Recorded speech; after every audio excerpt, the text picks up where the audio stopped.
सो मंजिल मिल ही जाएगी भटकते ही सही। मंजिल मिल ही जाएगी भटकते ही सही। गुमराह तो वो हैं जो घर से निकले ही नहीं। तो I think speed never matter, speed does not matter, what really matters that you are walking, you are running. Speed ऊपर नीचे हो चलता है, बट चलना जरूरी है। So very very good morning to all of you. आज के शो में आप सभी का बहुत बहुत स्वागत स्वागत स्वागत। चले सर, जैसा कि हमने कल एक बढ़िया सी एक कहानी स्टार्ट की थी जिसको बोलते हैं मोहब्बत की क्लास, तो कल हमने चालू की थी और उम्मीद करते हैं कि आप इस मोहब्बत की क्लास को बहुत बहुत एंजॉय कर रहे होंगे। बोलो भाई, एंजॉय कर रहे हो कि नहीं कर रहे हो? मजा आ रहा है? चलो सर, टेक्स्ट से अभी फिलहाल तो अब डर नहीं लग रहा है कि लग रहा है? चलो, अगर लग रहा है तो देखो बहुत अच्छी बात है, लगना भी चाहिए। लेकिन इस डर को ही तो धीरे धीरे हमने क्या करना है सर? दूर करना है। तो बिल्कुल दूर हो जाएगा, कोई टेंशन बिल्कुल मत लीजिए, बस लगे रहिए। चलो, कल हमने एक चीज डिसाइड की थी कि जब हम नए दिन की क्लास स्टार्ट करेंगे तो उसके लिए हम क्या करेंगे? पहले पुराने दिन का करेंगे रिवीजन। तो चले सर, कल बहुत बहुत बेसिक बात अपन ने स्टार्ट कर ली थी और मैं वहीं पर वापस से आ गया हूं। और before entering into the syllabus और सारी उससे रिलेटेड बातें करें, इससे कहीं ज्यादा जरूरी है कि कल हमने क्या चर्चा की पहले उसके बारे में सीखा जाए। तो कल की जो शुरुआत थी वो कहां से हुई थी? पता है भाई? कल की शुरुआत किसी को पता है कहां से की थी हमने? तो कल की शुरुआत में हमने सबसे पहले ये पढ़ा था कि सर लॉ क्या होता है। याद है क्या किसी को कि हमने शुरुआत यहीं से की थी कि हम ये पढ़ें और सीखें कि सर लॉ क्या होता है? देखिए, यहां से ही शुरुआत हुई थी कि सर व्हाट इज लॉ। याद है? चलो जल्दी बोलो, याद है क्या? सो हमने बोला कि लॉ का मतलब होता है set of obligation, set of duties जो किसने इंपोज किए सर? गवर्नमेंट ने इंपोज किए। और गवर्नमेंट ये सेट ऑफ ड्यूटीज जो है, या क्या बोल सकते हैं ऑब्लिगेशन जो है, ये क्यों क्यों इंपोज कर रहा है? क्यों इंपोज कर रहा है? लिखा था sir, for securing welfare and providing justice. कल मैंने बहुत छोटी छोटी कहानियों के थ्रू आपको समझाने की कोशिश की थी। इफ यू रिमेंबर कि मैंने बोला एक मर्डर हो गया, फिर वो एक होता ना कि करा तो है लेकिन अगर सर वो मैं उसको ना मारता तो वो सेल्फ डिफेंस वाला कॉन्सेप्ट था, वो भी पढ़ा था। उसके बाद हम चले थे सर सोर्स ऑफ लॉ, कि जो लॉ बनता है उसका सोर्स क्या है। और उसमें हमने सबसे जो इंपॉर्टेंट होता है वो था सर कॉन्स्टिट्यूशन ऑफ इंडिया। वहां से ही सारे पावर्स जो है अथॉरिटी को दिए जाते हैं और टाइम टू टाइम उसके ऊपर वो उस पावर को यूज करके लॉ बनाए जाते हैं। थर्ड बड़े थे sir process of making law. Law को बनाने की प्रोसेस क्या थी? सो हमने स्टार्ट किया था बिल से। मैंने आपको बोला था कि बचपन में आप भी बेटा रफ कॉपी और एक फेयर कॉपी का कॉन्सेप्ट चलाते थे। रफ कॉपी में जैसा मर्जी आए जो मर्जी आए वो लिखते थे और काटापीटी कर लेते थे। लेकिन जब आप उसको कन्वर्ट करते थे फेयर में, तो फेयर कन्वर्ट करते समय आप इस चीज का बहुत ध्यान रखते थे कि कौन सी चीज मुझे रफ से फेयर में उठानी है, लिखनी है, और कौन सी चीज नहीं लिखनी है। इस बात का भी आप ध्यान रखते कि जब मेरी फेयर कॉपी बन जाएगी मैं उसमें काटापीटी नहीं करूंगा। वैसे ही बेटा जब एक एक्ट बनाया जाता है तो शुरुआत होती है बिल से। बिल जब आप प्रेजेंट करते हो houses of parliament which is Lok Sabha and Rajya Sabha, जब आप ये बिल को प्रेजेंट करते हो तो वहां पर जो भी इसके ऊपर डिस्कशन है, जो भी इसमें एडिशन करना है, डिलीशन करना है, मॉडिफिकेशन करना है, वो सारी चीजें कहां पर कर ली जाती हैं? उस बिल के अंदर। After getting the approval from both the houses Lok Sabha and Rajya Sabha, ये कहां पर जाता है फिर? प्रेसिडेंट के पास। And once the assent of president is given on that bill it will become act.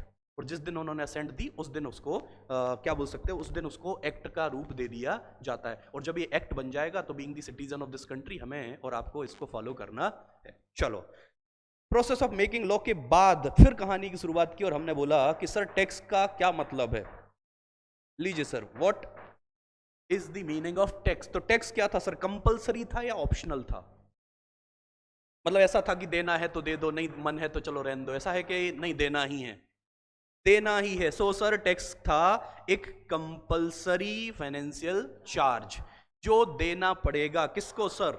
Tax payer को देना पड़ेगा। टैक्स पेयर कोई इंडिविजुअल भी हो सकता है और कोई लीगल एंटिटी भी हो सकता है। और लीगल एंटिटी के अंदर हमने बहुत बढ़िया कॉन्सेप्ट कल एक सेपरेट लीगल एंटिटी कॉन्सेप्ट जैसा भी कुछ आपके साथ देखा था। चलो सर, टैक्स क्यों लगाया जाता है, अगला टॉपिक ये था। ये सारी बातें सर कल का रिवीजन है और बिल्कुल इस बात को इंश्योर करके चलिए कि रिवीजन में पूरा पार्टिसिपेट करना है। चलो, टैक्स क्यों लगाया जाता है, गवर्नमेंट टैक्स क्यों लगा रही है, क्या पर्पस है, क्या ऑब्जेक्टिव है, जल्दी बताइए। सॉरी सर, अब गवर्नमेंट को अगर वेलफेयर करना है, पब्लिक वेलफेयर के लिए काम करना तो उसके लिए पैसा चाहिए, रेवेन्यू चाहिए, और सबसे बड़ा अगर रेवेन्यू का कुछ सोर्स होता है गवर्नमेंट का तो वो होता है टैक्सेस। तो भाई सबसे बड़ा पर्पस तो यही है कि एक जो प्राइमरी सोर्स है, बेसिक सोर्स रेवेन्यू का, वो उनका होता है टैक्सेशन। Very good. चलो सर, अब ये जो गवर्नमेंट टैक्स लगा रही है, इस टैक्स को लगाने के लिए कुछ तो पावर होने चाहिए गवर्नमेंट के पास, बिना पावर के तो कोई कुछ काम नहीं कर सकता। तो वो पावर कहां से मिली सर, वो पावर किसने दी? तो उसके लिए हमने पढ़ा था आर्टिकल 265। कॉन्स्टिट्यूशन ऑफ इंडिया का एक आर्टिकल है जिसका नाम है आर्टिकल 265, और उसमें लिखा no tax shall be levied और collected except by authority of law. Authority of law के अलावा कोई भी ना तो टैक्स लगा सकता है ना तो टैक्स कलेक्ट कर सकता है। अब ये पावर किसने दे दी? कॉन्स्टिट्यूशन ऑफ इंडिया ने। इस पावर को यूज किया जाएगा किसके द्वारा? अथॉरिटी ऑफ लॉ के द्वारा। और सर इसके अंदर टैक्स को कैसे कलेक्ट किया जाए, टैक्स कैसे लगाया जाए, इसके रिलेटेड सारे लॉज बनाए जाएंगे। तो देखो नीचे उन्होंने उसी पावर को यूज किया। एक 7th शेड्यूल भी दिया गया है आर्टिकल 246 का। 7th शेड्यूल में क्या लिखा है सर? उन्होंने 3 लिस्ट दी हैं। कौन कौन सी 3 लिस्ट थी सर? एक तो थी सर यूनियन लिस्ट, एक थी सर स्टेट और कॉन्करेंट। इस लिस्ट का क्या क्या क्या फंडा था भाई? लिस्ट का ये बोलो, जल्दी बोलो, लिस्ट का क्या फंडा था? हाँ, क्या फंडा था? कुछ तो फंडा था, बिल्कुल। कि सर यूनियन लिस्ट में कुछ मैटर्स जो दिए गए थे वो ऐसे मैटर्स थे जिन पर जो लॉ बनाना है उसमें किसको पावर दी गई है? पार्लियामेंट बोले तो सेंट्रल गवर्नमेंट को दी गई। स्टेट लिस्ट में कुछ ऐसे मैटर्स हैं जिस पर लॉ कौन बना सकता है? स्टेट गवर्नमेंट बना सकती है। और कॉन्करेंट में सर कलेक्टिवली काम करेंगे, ऐसे मैटर्स जिन पर सेंट्रल स्टेट दोनों मिलकर काम करेंगे। चलो वेरी गुड। चलो फिर आगे बढ़ी कहानी, और जब कहानी को आगे बढ़ाया तो इन पावर्स को सारों को यूज किया गया और हमने इनकम टैक्स एक्ट बना लिया। चलो सर आगे जब कहानी बढ़ी तो हमने कैरेक्टरिस्टिक्स पढ़े थे, जो ठीक है एक बेसिक थ्योरी थी, और मैंने आपको समझाने की कोशिश की थी कि एक अच्छे टैक्स सिस्टम के क्या क्या फीचर्स हो सकते हैं, क्या क्या कैरेक्टरिस्टिक्स हो सकते हैं, जिसमें आप देखेंगे सर इक्विटी होना चाहिए, सर्टेनिटी होना चाहिए, इकोनॉमी होना चाहिए। ये सारी चीज़ें हमने कल की क्लास में डिस्कस की थी। और आगे जब बढ़े थे तो टाइप्स ऑफ टैक्स सभी लोग अवेयर हैं। Basically there are 2 types of tax, one is direct tax and second one is, और आपके सिलेबस में हमें दोनों ही पढ़ने हैं। डायरेक्ट टैक्स के अंदर हम इनकम टैक्स पढ़ेंगे और इनडायरेक्ट टैक्स के अंदर जीएसटी एंड कस्टम पढ़ा जाएगा। बहुत बढ़िया। चलो डायरेक्ट टैक्स और इनडायरेक्ट टैक्स को अगर बेसिक तरीके से समझने की कोशिश की जाए कि what is the major difference, तो हमने बोला था कि सर डायरेक्ट टैक्स वो लायबिलिटी है जो पर्सन किसी दूसरे के ऊपर उसका बर्डन शिफ्ट नहीं कर सकता है। On the other hand indirect tax ऐसे टैक्सेस होते हैं जिसकी लायबिलिटी जो है उसका बर्डन किसी दूसरे पर शिफ्ट किया जा सकता है। एक मेजर और बड़ा डिफरेंस यही था।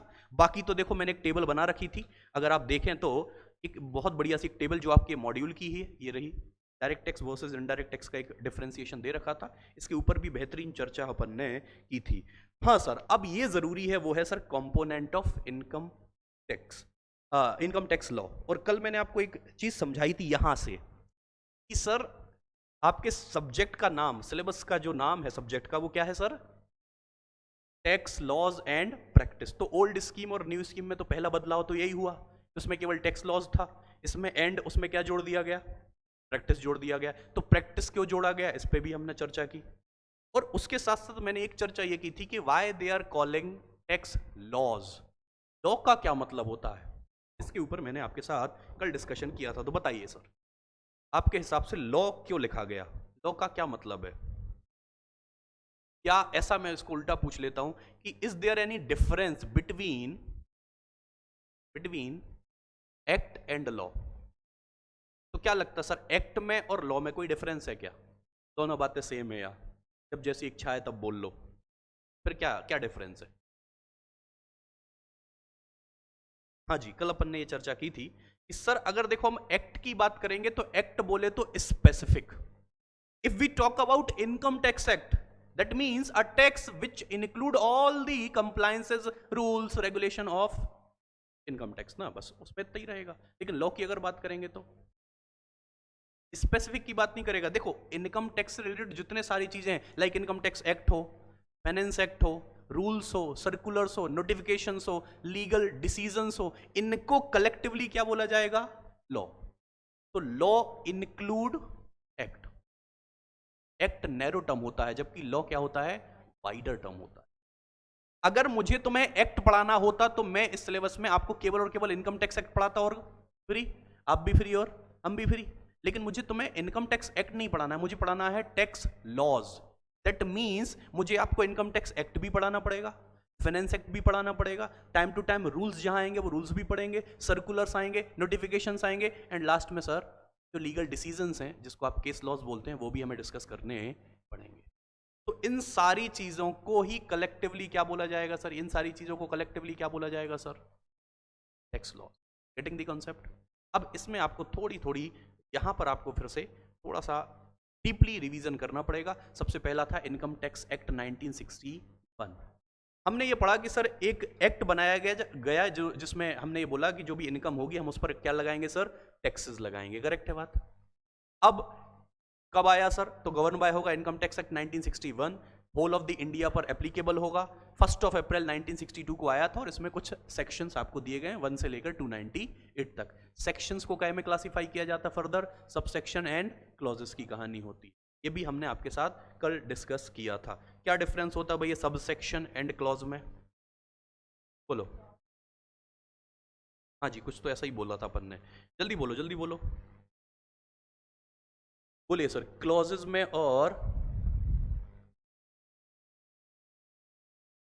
में और सब सेक्शन में क्या डिफरेंस होता है? नहीं पता? तो कल हाँ जी जो आप बोल रहे थे वैसे ही कुछ था कि सर अगर कोई चीज किसी मेन सेक्शन पर डिपेंडेंट हो तो उसको हम बोलते हैं सब सेक्शन, और अगर कोई चीज इंडिपेंडेंट हो उसको मेन सेक्शन से कोई मतलब नहीं है। जैसे section 2 of every act contain the definitions. इतना तो आपको पता होगा कि जो सेक्शन 2 होता है किसी भी एक्ट का उसमें बेसिकली डेफिनेशंस होती हैं उस एक्ट से रिलेटेड।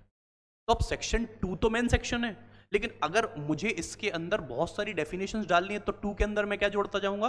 क्लॉजेज और सब क्लॉजेज जोड़ता जाऊंगा। ठीक है, आइए सर आगे बढ़ते हैं। फिर अगला क्या था सर? पहला कंपोनेंट था इनकम टैक्स एक्ट, दूसरा कंपोनेंट था फाइनेंस एक्ट। फाइनेंस एक्ट क्या होता है सर? एनुअल होता है हर साल, जिसको आप बजट बोलते हैं, और उसमें इनकम टैक्स की रेट वगैरह स्पेसिफाई की जाती हैं। तो हमें टाइम टू टाइम उसको भी, जैसे अभी बजट कब आता है पता है किसी को? फेब में भी स्पेसिफिक 1 फेब को। कौन प्रेजेंट करता है सर?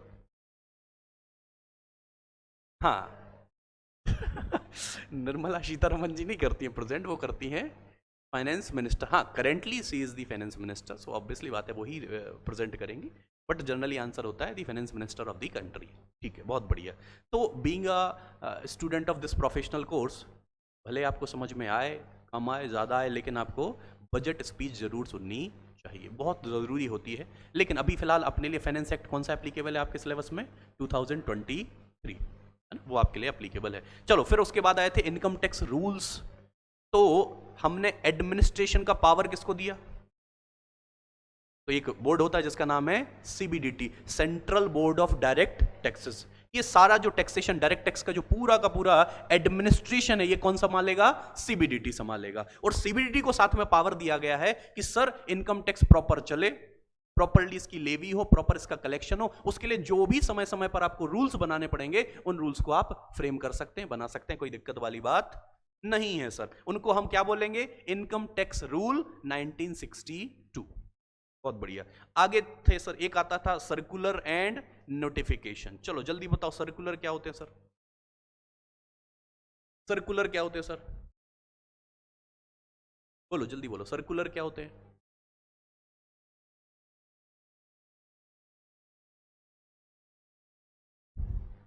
तो सर अगर किसी स्पेसिफिक प्रॉब्लम को डील करना हो, किसी स्पेसिफिक प्रॉब्लम पर कोई क्लियरिफिकेशन चाहिए हो, जैसे से फॉर एग्जांपल कोई सेक्शन है उसको लेकर ना बहुत कंफ्यूजन हो रही है कि टैक्स लॉ क्या बोलना चाह रहा है, इनकम टैक्स ये बोल रहा है, उसके एक से ज्यादा मीनिंग हो सकते निकल रहे हो, तो उसमें कहीं ना कहीं क्या हो गई सर? कंफ्यूजन बन गई। अब कंफ्यूजन का निवारण करे कौन? सर जो बॉडी है वही करेगी। तो सीबीडीटी क्या करेगी सर? उस स्पेसिफिक प्रॉब्लम को सॉल्व करने के लिए क्या कर देगी? सर्कुलर जारी कर देगी कि भैया ये सेक्शन जो आप ऐसा ऐसा पढ़ रहे हो ये ऐसा नहीं है या तो ऐसा है, और उस स्पेसिफिक प्रॉब्लम को सॉल्व करने के लिए वो सर्कुलर जारी कर देती है। लेकिन सर्कुलर में और नोटिफिकेशन में एक बहुत बड़ा डिफरेंस होता है। क्या डिफरेंस होता है सर्कुलर में और नोटिफिकेशन? चलो पहले तो नोटिफिकेशन पढ़ लो। नोटिफिकेशन क्या होता है? बोलो जल्दी बोलो।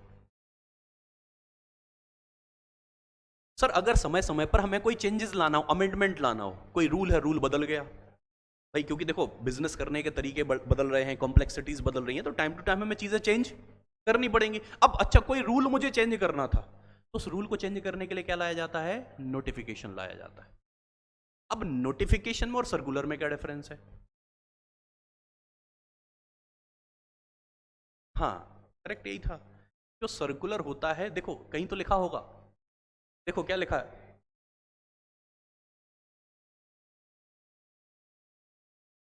समझ में आ रहा बात क्या? कि सर अगर सर्कुलर की बात करोगे तो circular is only binding on department. Circular का बाइंडेशन जो है वो असेसी पर नहीं होता। अगर उस सर्कुलर से कोई बेनिफिट मिल रहा है, कोई फायदा हो रहा है, तो असेसी उसको ले ले, और नहीं हो रहा तो छोड़ दे, तो बाइंडिंग नहीं है। लेकिन नोटिफिकेशन बेटा दोनों पर ही बाइंडिंग होता है, चाहे वो आपका असेसी हो, चाहे वो आपका डिपार्टमेंट हो। यही बड़ा डिफरेंस है दोनों में। और लास्ट में हमने पढ़ा था लीगल डिसीजंस ऑफ कोर्ट, जिसको आप बोलते हो केस लॉ। कोई भी बात केस लॉ तक पहुंचती कैसे है? केस लॉ क्या है सर, जजमेंट क्या है, डिसीजंस क्या है, ये मैंने आपको कल जब समझाया था, तो मैंने कहा तुम्हें एक छोटी सी स्टोरी सुनाई कि जब भी कोई मैटर है, अगर मेरा और आपका किसी मैटर पर झगड़ा हो गया और झगड़ा इतना बढ़ गया कि हम कहीं ना कहीं उसको रिजॉल्व नहीं कर पा रहे हैं, तो लास्ट में हम क्या बोलते, चलो सी यू इन दी कोर्ट, और हम कोर्ट पहुंच गए, और कोर्ट में हमने ऑनरेबल जजेस के सामने अपना मैटर रखा कि सर मेरे हिसाब से ये बात ऐसी होनी चाहिए, इनके हिसाब से ऐसी होनी चाहिए, अरे हाँ या ना। लास्ट में जाकर क्या होगा? सभी सबूतों गवाहों को मद्देनजर रखते हुए अदालत इस नतीजे पर पहुंची है, नतीजा बोले तो कोर्ट का डिसीजन, और उस मैटर को रिलेटेड कोर्ट अपना एक क्या दे देगी? डिसीजन दे देगी। अब जैसे ही वो डिसीजन दिया गया, तो वो डिसीजन क्या है? फाइनल है। अब तो वो मुझे भी एक्सेप्ट होगा और जो सामने वाली पार्टी उसको भी एक्सेप्ट। अब आगे जाकर जब समय आगे बढ़ेगा, फ्यूचर आएगा, और मेरे जैसे ही झगड़े किसी के होंगे, तो उनको बार बार कोर्ट जाने की जरूरत। अगर मेरा और आपका आज झगड़ा था, 10 दिन बाद, 15 दिन बाद, 1 महीने बाद किसी और का झगड़ा हो गया सेम मैटर को लेकर, तो ये सेम मैटर कोर्ट तक ले जाने की जरूरत हम क्या ले लेंगे कि सर पिछले केस में उन्होंने ऐसा बोला था, आपका झगड़ा भी सेम है, तो आपके केस में भी यही माना जाएगा। तो ये होते हैं आपके केस लॉ, जिसमें हम क्या करते हैं? रेफरेंसेस लेते हैं और उसके थ्रू डिसीजंस तक पहुंचते हैं। और इन सारों को कलेक्टिवली क्या बोला जाता है? कंपोनेंट। जो अभी हमने पढ़े, जिसमें सबसे पहला क्या था सर? सबसे पहला क्या था? इनकम टैक्स एक्ट था। दूसरा क्या था सर? Finance act. तीसरा क्या था सर? रूल्स थे। चौथा क्या था? Circular and notification. फिर क्या था सर? फिर क्या था सर? Case law. ये रहे, देखिए आप, इन सारों को बोलते हैं component of income tax law. चलो यहां तक चर्चा हुई थी। इसके आगे आई थिंक तक की डिस्कशन अपना, चलो एक बार चेक कर लेते हैं।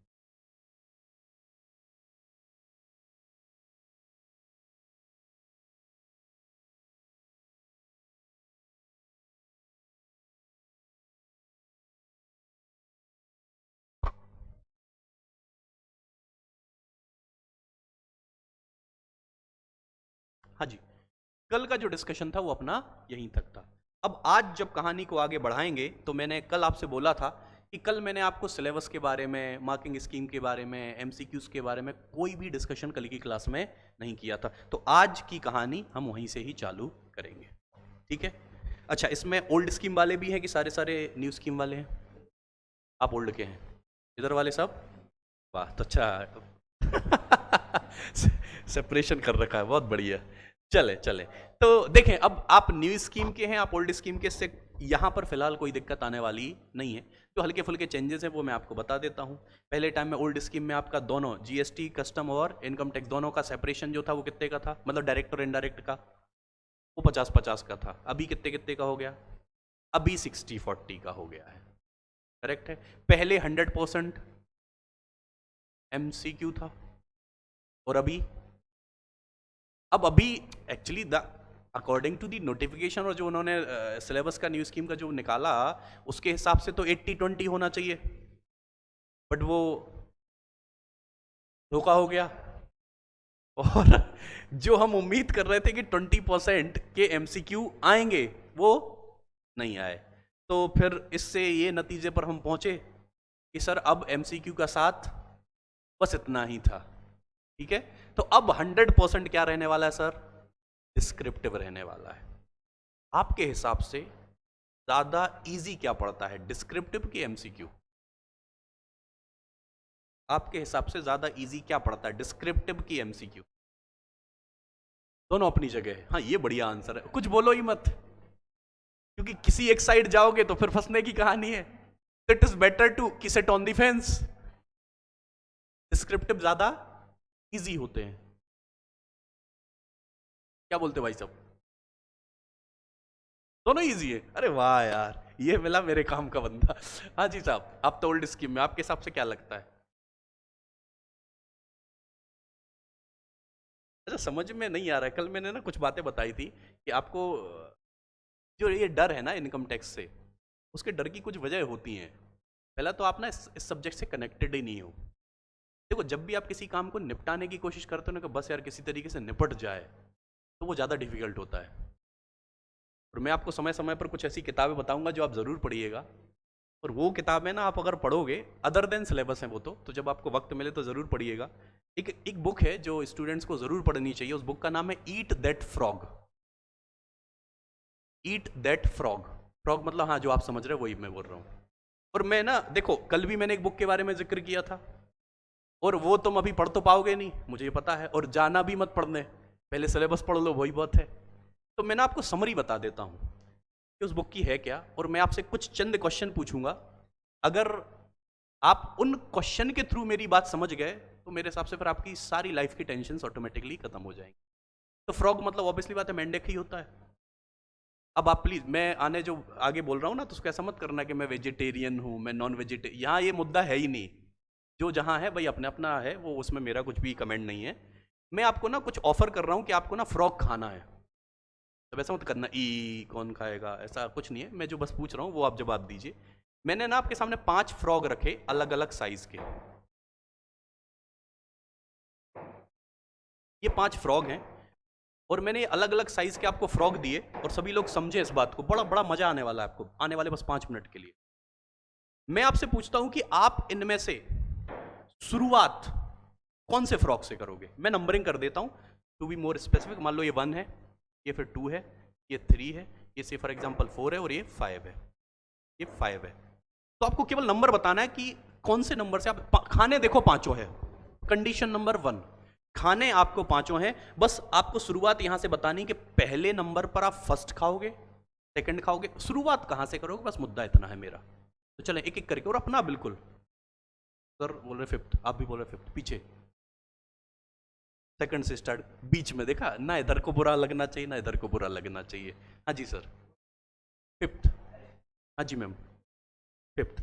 अब जितने भी लोग बोल रहे हैं 5th, तो मैं उनसे पूछना चाह रहा हूं कि क्यों। हाँ करेक्ट, सही बात है, नई चीज है। और हाँ, ये बड़ा मैटर की बात है कि भाई समझ में आया कि नहीं आया। आपको क्या लगता है जैसे ही आप खाओगे फ्रॉग, बहुत अच्छा होगा नहीं, लजीज बिल्कुल, आ हा हा, क्या लगता है आपको? नहीं, फिर भी इतना तो पता होगा ना कि बहुत अच्छा लगेगा, अच्छा लगेगा, या सर क्या ही लगेगा अच्छा। तो मेजोरिटी तो एक अच्छा। तो मुझे ये जानना है कि यार कोई भी व्यक्ति क्या फर्स्ट से नहीं शुरुआत करेगा? यार एक काम करते हैं, पहला उठा के खाते हैं। तो चलो सबका मेजोरिटी आंसर है 5th, एवरेज अगर ले लें, बस कोई आप सेकंड बोल रहे थे, बाकी ठीक है, आप मेजोरिटी आप बोल रहे हो कि 5th। आप सोचिए ना, 5th वाला सबसे छोटा है, 5th वाला क्या सबसे आपने खाया, और मैं तुम्हें ये इंश्योर कर रहा हूं कि अच्छा तो लगना ही नहीं है। तो 5th खाने के बाद अभी कितने बचे, और उस 4 में एक सबसे बड़ा भी है, करेक्ट ना? या 5वें के साइज में तो सब बड़े हैं। आप मुझे बताओ, आप बाकी 4 करने की हिम्मत अब जुटाओगे कहां से? बाकी 4 खाने की हिम्मत लाओगे कहां से जब आपने ऑलरेडी जो खाया जो सबसे छोटा था, जब उसका एक्सपीरियंस आपका इतना खराब है। Did you get my point? जब जिंदगी में आप कोई कदम उठाओ और पहला कदम ही ऐसा हो जाए कि भाई झकझोर के रख दिया उसने, तो हिल गए आप, तो पोपटलाल जैसा दुनिया हिला दूंगा वाला, आपको लगता है यार आप सेकंड और थर्ड स्टेप जो लोगे, आपके अंदर वो कॉन्फिडेंस रहेगा, वो जज्बा रहेगा? सर पॉसिबल ही नहीं है, पॉसिबल ही नहीं है। Instead of, if you start with frog number 1 जो सबसे बड़ा था, आप समझना, और मैं बोल रहा हूं ना कि अगर आप मेरी बात समझ गए ना, तो आज आपको सारी समस्याओं का समाधान मिल जाएगा इस आने वाले 2 मिनट के अंदर। सोचकर देखो, सबसे बड़ा कौन सा है? फर्स्ट। आपने शुरुआत किससे करी? फर्स्ट से। खा लिया, उसका टेस्ट भी वैसे ही था जो सबसे छोटे का था, टेस्ट तो बदलेगा नहीं। बहुत खराब। मैं बोल रहा हूं जितना खराब तुम सोच सकते हो उतना खराब था। लेकिन जैसे ही तुमने उसको कंप्लीट किया और अब बाकियों की तरफ देखोगे ना, पहले के कंपैरिजन में 4 क्या है, छोटे हैं कि बड़े हैं? तो पता है आपके बैक माइंड में क्या चलेगा कि यार इतना बड़ा तो निपटा ही दिया, अब तो छोटे छोटे हैं यार। समझ रहे? यही जिंदगी का फलसफा है साहब। आप हमेशा जुगाड़ें ढूंढते हो, और जुगाड़ में प्रॉब्लम क्या है कि कभी कभी जुगाड़ बन भी जाती है। कभी कभी किस्मत जो होती है ना वो आपके हिसाब से चल जाती है, तो आपको लगता है यार सारी जिंदगी किस में चलेगी अब? जुगाड़। जुगाड़ में सारी जिंदगी चल ही नहीं सकती सर। तो यहां टैक्स के साथ प्रॉब्लम यही है कि आप इनिशिएट किससे करते हो? जुगाड़ से। आप सबसे पहले ना छोटा मेंढक खाते हो। तो आपने कोई ऐसा सब्जेक्ट उठा लिया जो ना आपके लिए थोड़ा सा ना ऐसा फेवरेबल है, आपको लगता है ये इजी है, इसको पढ़ लेते हैं। आपने उसको 4 बार पढ़ लिया, सब मजा भी आ गया, यार बढ़िया है। अब आप वहां बैठ के ऐसे देखते हो टैक्स लॉ को, यार तुम्हें कैसे शुरू करूं यार, तुम तो बड़े दिक्कत वाले दिख रहे हो यार। और वहां से आपके दिमाग में क्या आता है? यार कोई ऐसा व्यक्ति मिल जाए जो मुझे समरी नोट्स दे दे, या ऐसी कोई क्लास दे दे जो बस 40 नंबर दिलवा दे, बाकी मैं सब कर लूंगा। इस डर के साथ पता प्रॉब्लम क्या है कि आप कभी उसका पहला पेज भी ओपन नहीं करते इस डर के साथ। और अगर आप उल्टी कहानी कि जो आपकी वीकनेस है सर उस पर काम करें हम। व्हाट एनालिसिस नाम सुना होगा कभी? Strength, weakness, opportunity and threat. 2 are internal, 2 are external, सुना है कभी? You have to work on your weakness. उस वीकनेस पर अगर काम करोगे डे 1 से, अगर मुझे टैक्स में डर लगता है, मैं पहले दिन से साला उसको ही देखूंगा कि यार तुम्हें देखूं तो कि तुम हो कौन, वो क्या चीज हो, तुम्हें भी तो समझा जाए। और जिस दिन से आप डेयर दिखाते हो ना ऐसा कि यार नहीं करना है, तो सर मुसीबतें भी तो फिर डरती हैं कि यार बंदे में दम तो है यार। और मुझे ऐसा लगता है कि पूरी दुनिया में बाकी से तो देखो मैं उतना ज़्यादा कनेक्टेड हूँ नहीं, लेकिन मैं अगर प्रोफेशनल्स की बात करूँ CSES की, तो मुझे लगता है इनसे ज़्यादा हिम्मत वाला व्यक्ति कोई यही नहीं पूरी दुनिया में। तुम इनको कितना तोड़ दो ये नहीं टूटेंगे, कितना आप कोशिश, ये टूटते ही नहीं है। तो अगर वो आपके अंदर हिम्मत है तो सर मेरे हिसाब से डरने की तो कोई ज़रूरत। तो ये है वो बुक जिसका नाम है ईट दैट फ्रॉग, और उसकी ये जो समरी मैंने आपको बताई वो यही थी कि सर शुरुआत आपको करनी है हमेशा बड़े से। जब बड़ा हो जाता है तो छोटे छोटे काम तो आप से निपटा लोगे, क्योंकि बड़ा काम करने का कॉन्फिडेंस आपके साथ चल रहा है। वो आपको एक एक स्टेप पे बताएगा कि अरे यार इतना बड़ा तो काम करके आया यार, अब क्या ही टेंशन है। गेटिंग दी कॉन्सेप्ट ना? चलो सर, तो इनकम टैक्स की कहानी, अगर टैक्स लॉ की बात करें जो अभी हम कर रहे थे, तो उसकी कहानी बस इतनी सी है कि हमने जो सिलेबस के अंदर की बातें हैं वो ये हैं कि सर न्यू स्कीम की अगर बात की जाए फिलहाल, तो उसमें वो जो टैक्स लॉ की पूरी कहानी बोली जाए तो क्या क्या है सर उसमें, अगर मैं बोलूँ तो क्या क्या मिलेगा आपको उसमें? तो सर आपको एक तो मिल जाएगा डायरेक्ट टैक्स, तो डायरेक्ट टैक्स ही बोल देते हैं इसको। एक क्या मिलेगा सर? Indirect tax. ये हो गया आपका टैक्सेशन। पेपर नंबर कौन सा है राजा? न्यू स्कीम में पेपर नंबर कौन सा है? अबे पेपर नंबर कौन सा है? देखो 6 है, 7 है। हाँ साहब, ओल्ड स्कीम में पेपर नंबर कौन सा है? हाँ चलो भाई को पता है कि पेपर नंबर 4 है, न्यू स्कीम वालों को नहीं पता। देखो अब देख रहे हो प्रॉब्लम, देख रहे हो आप? Even we are not aware with that कि कौन सा पेपर है, और हमने टैक्स में झंडे गाड़ने हैं।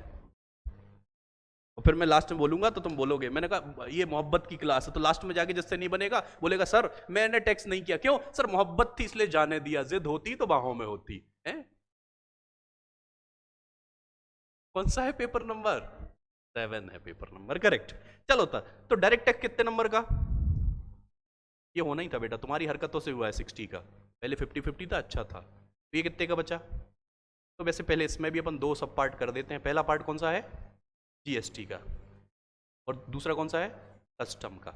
अच्छा कस्टम कितने नंबर का? 5 एक नंबर का होता है, 4-5 नंबर का होता है। GST रिमेनिंग तो अपन इसको ले लेते हैं 35 ना। हाँ, और ये हो गया आपका 60 का। तो ये तुम्हारी हरकतों से हुआ है 60 का। बढ़िया था, पहले 50-50 का था। तुमने क्या किया कि जब 50-50 जैसे भाई बैठे हैं, अच्छा इनको अगर बोलो कि इनको MCQ मतलब पेपर नंबर 4 है इनका जैसे, तो इनको पास होना है, तो ये तुम्हें लगता है कभी इनकम टैक्स पढ़ेंगे? ये जुगाड़ किस में ढूंढेंगे? तो अच्छा, जब ये ऐसे लोग जब जुगाड़ ढूंढते रहेंगे तो इंस्टीट्यूट को भी तो दिख रहा है ना कि तुम जुगाड़ ढूंढ रहे हो, तो फिर जुगाड़ ढूंढो। तुमने कहा रुक जाओ, हम उसको कम कर देते। अब तो आओगे इनकम टैक्स के यहाँ, क्योंकि प्रॉब्लम यही थी ओल्ड स्कीम में कि बच्चा क्या करता था, टारगेट ही 50 को करता था कि किसी भी तरीके से 50 में से 40 आ जाए, बाकी इनकम टैक्स में 10 तुक्के तो मैं मार ही दूंगा, हो गया अपना काम, हो गया पास, देखा। और आप सोच कर देखो, आप एज अ स्टूडेंट सोच रहे हो ये बहुत बड़ी प्रॉब्लम है, एज अ प्रोफेशनल सोच कर देखो, आप सीएस बनते हो और आपके पास टैक्सेशन का नॉलेज नहीं है, ये तो मतलब बड़ी दुविधा हो गई है। तो सर ये देखो, हर हर इंस्टीट्यूट का ये बिल्कुल चीज़ होनी चाहिए, कोशिश होनी चाहिए कि उनके यहाँ से जो प्रोफेशनल निकले वो सर्वगुण संपन्न होने चाहिए साहब, लिमिटेड क्यों रहे नॉलेज। तो बस इसको आप इस तरीके से रखिए कि सर हमने इनकम टैक्स भी उतना बढ़िया से पढ़ना है, डायरेक्ट टैक्स भी उतने अच्छे से पढ़ना है और इनडायरेक्ट टैक्स भी उतने अच्छे से ही पढ़ना है। हमें अभी कहीं भी फिल्टर, ये छोड़ दूं सर क्या, वो छोड़ दूं क्या, ये कोई भी फिल्टर लगाने का वक्त आएगा, वैसे तो अपन आने नहीं देंगे, लेकिन कभी आया किसी के साथ तो वो अपन डिसाइड करेंगे कि क्या लगाना है और कितना लगाना है, ठीक है।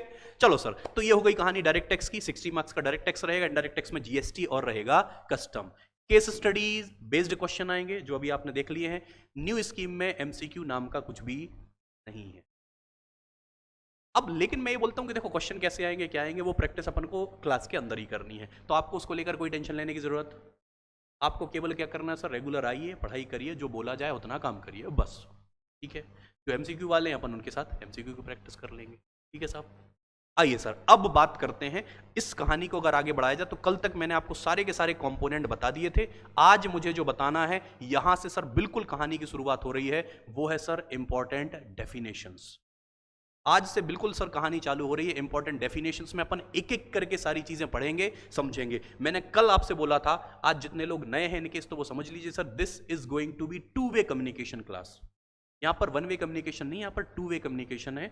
अगर आपको कहीं भी कोई भी डाउट, कोई भी टेंशन, कोई भी परेशानी लगती है, प्लीज फील फ्री, क्योंकि आज अगर आपने शर्म खाई तो फिर मिलेंगे 6 महीने बाद।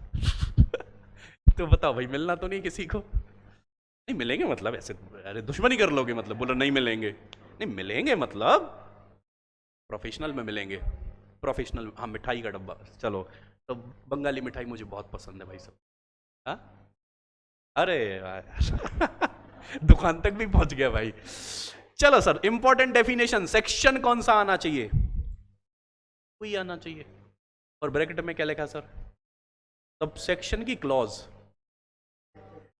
It is clause. So section 27 क्या बोल रहा सर, किसकी डेफिनेशन बता रहा है, किसकी डेफिनेशन लिखी सर, असेसी की।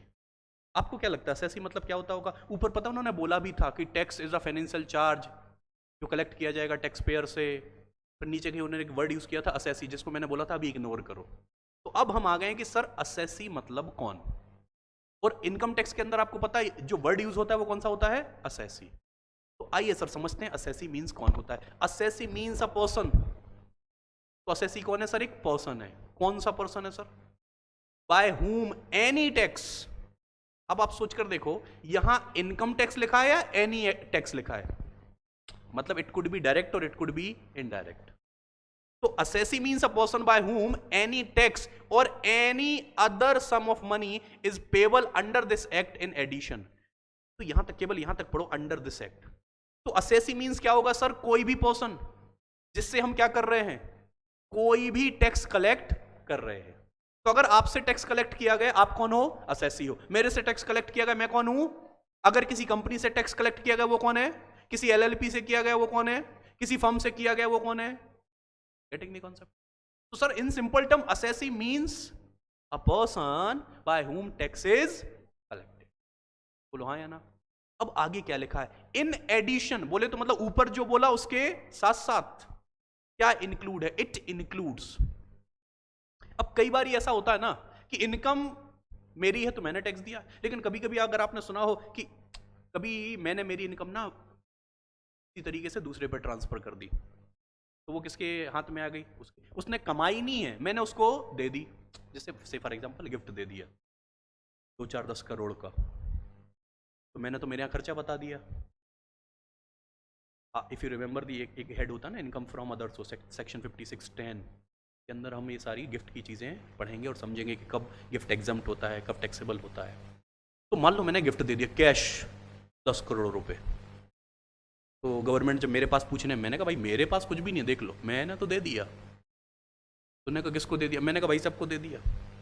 तो मेरे ऊपर टैक्स, मैं तो असेसी में हुई नहीं फिलहाल, मेरे पास तो इनकम है ही नहीं, मैं तो एक्सपेंडिचर हो कैसे पर। लेकिन अब भाई साहब से टैक्स लिया जाए कि नहीं लिया जाए क्वेश्चन है। तो उन्होंने असेसी का मतलब यहां पर और एक्सटेंड किया, इट इंक्लूड कि असेसी मतलब कोई भी पर्सन जिससे टैक्स कलेक्ट या कोई भी अदर चार्ज या कोई भी अदर ड्यूटी ली जा रही है, वो तो असेसी है ही। उसमें और कौन कौन है? Every person. कौन सा every person? In respect of whom any proceeding under this act has been taken for the assessment. Sir उन्होंने बोला असेसी मींस पर्सन जिससे हम कोई टैक्स कलेक्ट करते हैं, और इसके अंदर और असेसी में कौन कौन आएगा? एवरी पर्सन, कोई भी पर्सन हो, सभी लोग। कौन से लोग? जिसके ऊपर कोई भी प्रोसीडिंग्स चल रही है। इनकम टैक्स के अंदर जिसके ऊपर कोई भी, आप ऐसा समझे प्रोसीडिंग्स मतलब केसेस चल रहे हैं। मान लो आपके लिए कोई नोटिस आ गया, आपने कोई ऐसी इनकम थी जिसको डिस्क्लोज नहीं किया, तो आपके ऊपर नोटिस। अब आप उस नोटिस की वजह से कौन हो? असेसी हो। आप उस नोटिस की वजह से कौन हो गए सर? असेसी हो गए। तो असेसी में एक और उन्होंने जो इंक्लूड किया, वो किसको इंक्लूड किया? Every person in respect of whom any proceeding. इस एक्ट के अंदर अगर आपके साथ आपके ऊपर कोई भी प्रोसीडिंग्स चल रही हैं, तो आप भी कौन हो सर? असेसी हो। उसके बाद क्या लिखा? Assessment of his income. अच्छा, खुद की इनकम की चल रही है, मतलब मैंने मेरी इनकम डिस्क्लोज नहीं की, तो हो सकता है उसको लेकर असेसमेंट चल रहा हो, या मेरे पास किसी दूसरे की इनकम आई थी तो उसको रिलेटेड मेरे ऊपर असेसमेंट चल रहा है, तो भी मैं असेसी हूं। थर्ड पॉइंट क्या लिखा? The loss sustained by him और सच अदर पर्सन। जब आप लॉस सस्टेन करोगे, लॉस इनकर करोगे, तो आप क्या करोगे? इनकम टैक्स में दिखाते हो कि भैया मुझे नुकसान हो गया, मुझे लॉस हो गया। जब आप इनकम पर मेरे से टैक्स लोगे, तो मुझे लॉसेस का भी तो बेनिफिट मिलना चाहिए ना, एडजस्ट तो होना चाहिए। लेकिन अगर लॉसेस को रिलेटेड कोई असेसमेंट चल रहा है, आप ज्यादा लॉस बता रहे, गवर्नमेंट को लगता है नहीं नहीं कम हुआ तुम्हें, तो उसको लेकर क्या होगा? असेसमेंट होगा। तो अगेन उसके लिए भी आप कौन हो? असेसी हो। अगला क्या लिखा? The amount of refund due to him. तुम इनकम टैक्स में ज्यादा रिफंड मांग रहे हो, गवर्नमेंट के हिसाब से कम बनता है, अगेन क्या हो रहा है? असेसमेंट हो रहा है। तो चाहे सर आपकी इनकम के लिए असेसमेंट चल रहा हो, चाहे किसी दूसरी की इनकम आपके पास आई तो असेसमेंट चल रहा हो, चाहे किसी लॉसेस के लिए असेसमेंट चल रहा हो, चाहे किसी रिफंड के लिए असेसमेंट चल रहा हो, अगर इस एक्ट के अंदर कोई प्रोसीडिंग्स हैं, कोई असेसमेंट है जो आपके ऊपर चल रहा है, तो उन सारी चीजों के लिए आप कौन माने जाओगे? असेसी माने जाओगे। अब आपको डेफिनेशन याद करने की जरूरत नहीं है, ऐसा कोई डेफिनेशन थोड़ी आनी है, बट अब हर एक्ट में हर जगह जब पढ़ेंगे तो असेसी असेसी असेसी, तो पता तो होना चाहिए कि असेसी बोले तो क्या। तो अपन कलेक्टिवली अगर बोले तो असेसी मतलब सर ऐसा पर्सन जिससे कोई भी टैक्स, कोई भी ड्यूटी कलेक्ट की जाएगी। इसमें इंक्लूड कौन होगा? सर एवरी पर्सन जिसके ऊपर कोई प्रोसीडिंग अंडर दिस एक्ट चल रही है। सर कौन सी, किस रिलेटेड प्रोसीडिंग? प्रोसीडिंग बोले तो उसकी खुद की इनकम से रिलेटेड, दूसरे की इनकम से रिलेटेड, किसी लॉसेस से रिलेटेड, किसी रिफंड से रिलेटेड। अगर इनमें से किसी से रिलेटेड कोई प्रोसीडिंग्स चल रही हैं इस एक्ट के अंदर, तो उन सब के लिए भी वो असेसी माना जाएगा। बोलिए हाँ या ना? बोलो बोलो बोलो बोलो। पक्का? पक्का? आगे क्या लिखा सर? आगे क्या लिखा? अगला बुलेट पॉइंट देखिए सर, अगला बुलेट पॉइंट देखिए sir. Every person who is deemed to be assessee under. Okay, deemed का मतलब क्या होता है? हाँ, माना जाएगा। तो अच्छा, जो एक्चुअल में असेसी है वो तो है ही, और असेसी को इतना वाइडर कर दिया कि सर हम कुछ लोगों को मान लेंगे कि तुम भी असेसी हो, और एक बार अगर हमने मान लिया कि तुम असेसी हो, तो वो बाय डिफॉल्ट आप इस एक्ट में आ जाओगे, है ना। तो अब देखो माना किसको है उन्होंने? Every person who is deemed to be an assessee under any provision of this act. Every person who is deemed to be assessee in default. Okay, तो मान किसको रहे हैं? Assessee in default. डिफॉल्टर समझते हो क्या होता है? हाँ भाई, अगर आप जो रूल्स रेगुलेशंस है उनको प्रॉपर्ली फॉलो नहीं कर रहे हो, आपने कोई गलती कर दी, तो आप क्या कहलाओगे? Assessee in default. तो आप आ गए वापस से। अगला नीचे क्या लिखा है? Every assessee is a person, but every person need not be. क्या बोल रहा है सर? एवरी पर्सन इज, वापस पढ़ो सर क्या लिखा है, बहुत जरूरी है, वापस पढ़ो वापस पढ़ो, क्या लिखा? Every assessee is a person. हर एक असेसी क्या है सर? अच्छा, ऊपर वापस असेसी पर चलो। असेसी मींस, अरे समझ रहे, शुरुआती हूं, असेसी बोले तो पर्सन, तो हर एक असेसी पर्सन तो है, लेकिन हर पर्सन असेसी हो ऐसा जरूरी।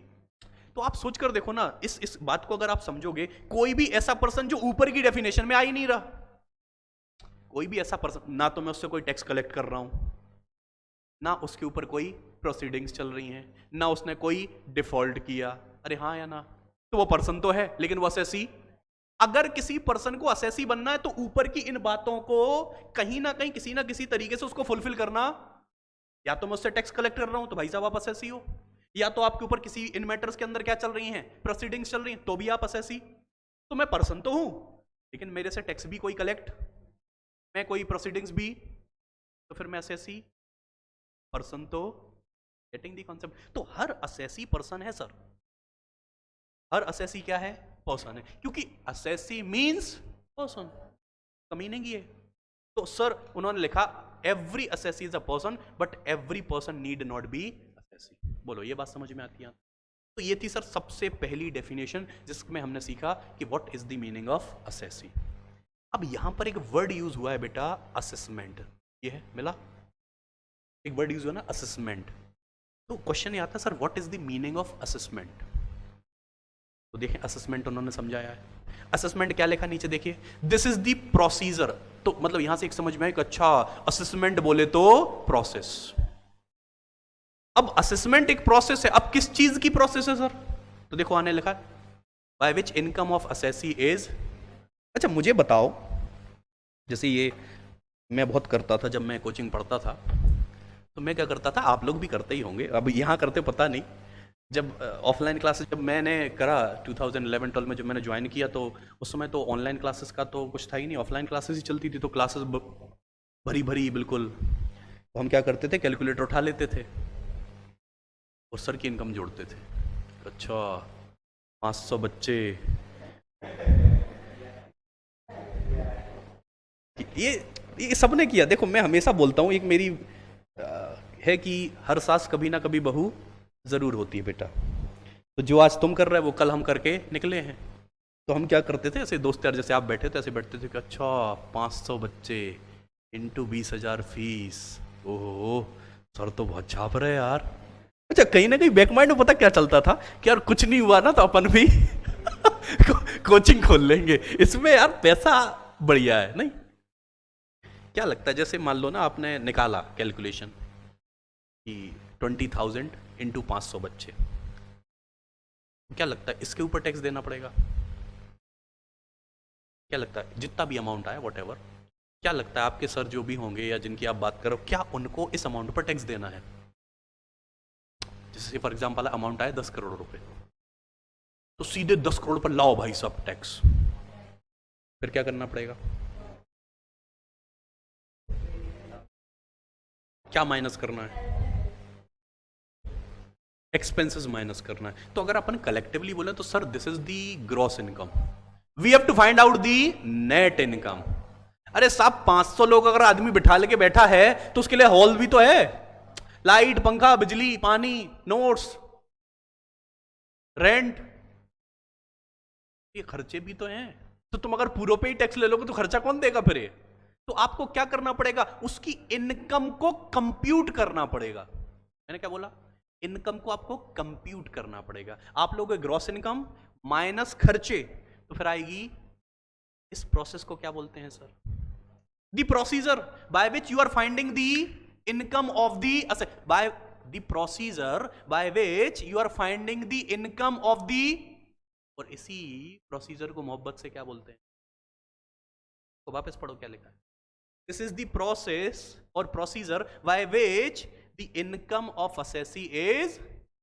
अरे हाँ कि ना, देखो ये देखो हाईलाइट कर लेते हैं, फैसिलिटी अपने पास सब, ये देखो दिख रहा है। असेसमेंट क्या है सर? एक प्रोसेस है जिसके थ्रू असेसी की इनकम को डिटरमाइन किया जाता है। तो आपने अभी मेरी इनकम डिटरमाइन की या आपके सर की इनकम डिटरमाइन की, मतलब you are basically making a assessment process. बोलो हाँ या ना? क्या लिखा, it may be by way of normal assessment, by way of reassessment और by income previously assessed. Assessment के बहुत सारे टाइप होते हैं जो सिलेबस में आपके तो यहाँ है नहीं, तो अगर आगे रहे तो पढ़ोगे, नहीं तो कोई बात नहीं। तो असेसमेंट किस तरीके से होता है, कैसे होता है, उसके बहुत सारे टाइप लिखे हैं, बट अपने लिए इन शॉर्ट ये है कि असेसमेंट बोले तो क्या, तो असेसमेंट बोले तो procedure by which income of assessee is determine. बोलो हाँ या ना, यहां तक कंफर्ट भैया सभी जन, बोलो यहां तक कंफर्टेबल हैं?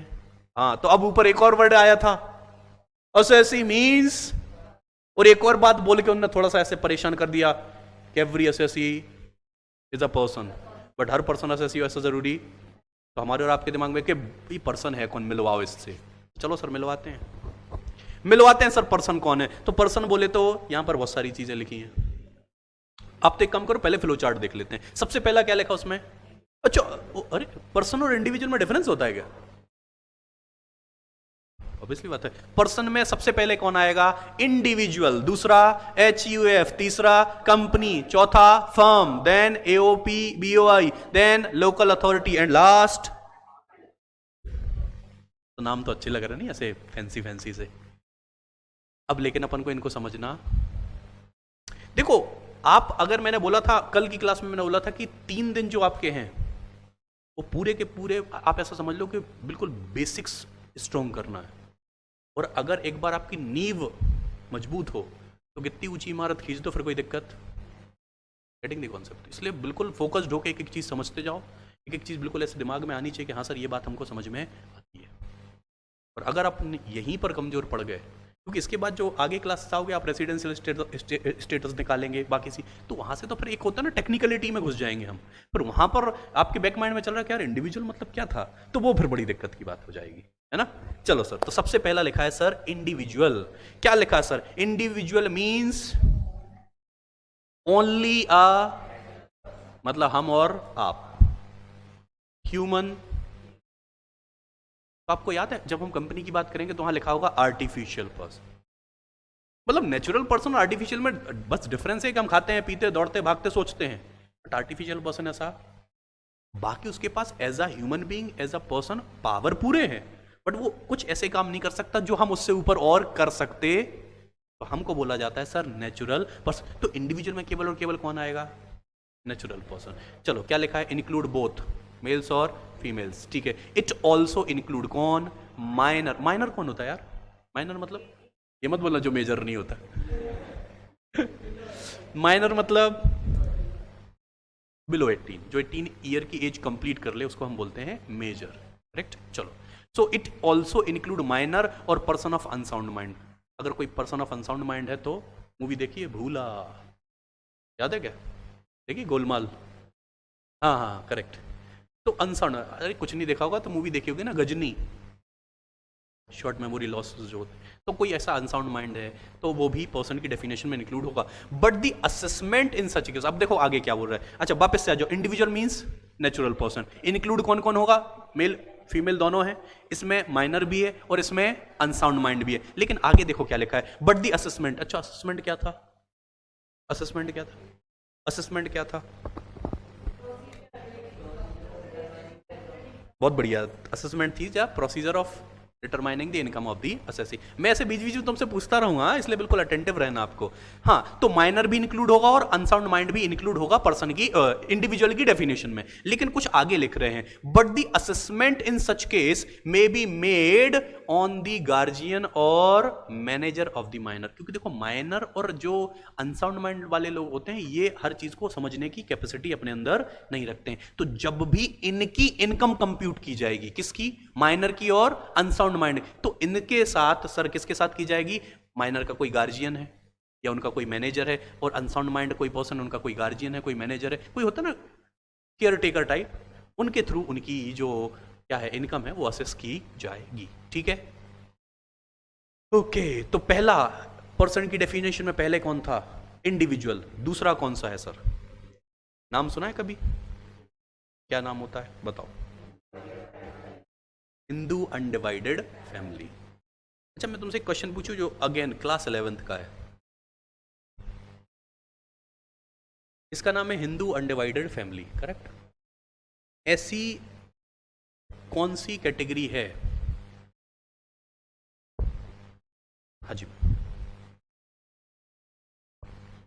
ऐसी कौन सी कैटेगरी है या ऐसा कौन सा, जैसे हिंदू बोला ना, तो ऐसा कौन सा क्या बोल सकते रिलीजन का व्यक्ति है जो HUF नहीं बना सकता है? क्या मेरा क्वेश्चन समझ में आया? जैसे ही मैं HUF बोलता हूँ ना, तो हिंदू, अनडिवाइडेड फैमिली, तो चलो इसको मैं ऐसा पूछता हूँ, क्या जैन लोग HUF बना सकते हैं? क्या क्रिश्चियन लोग बना सकते हैं? ये पता कहाँ है?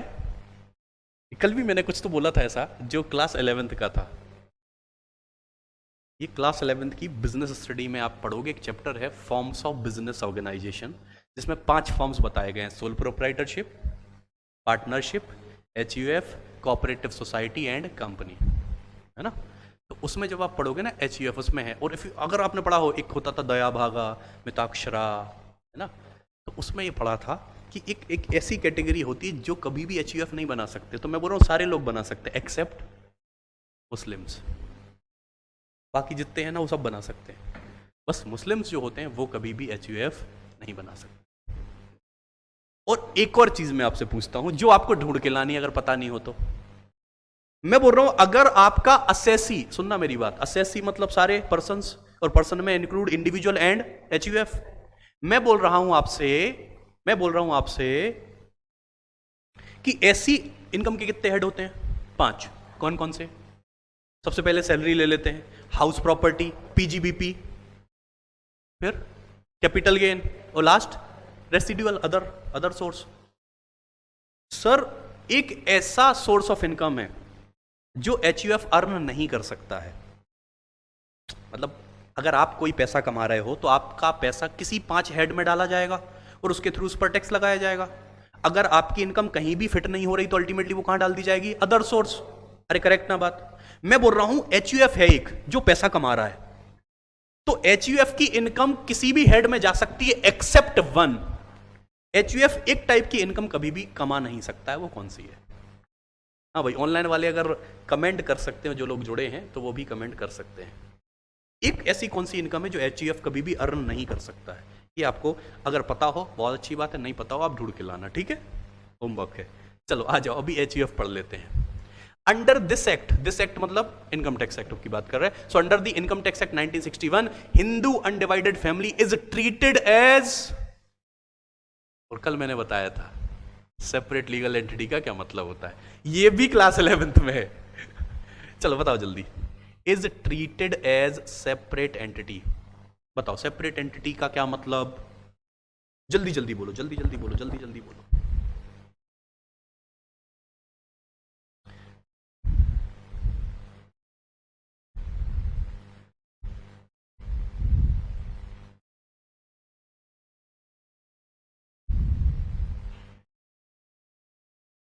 हाँ गाना गा दूं आपके लिए? है? बोल दो ना जरा, चलो बोलो, जल्दी बोलो।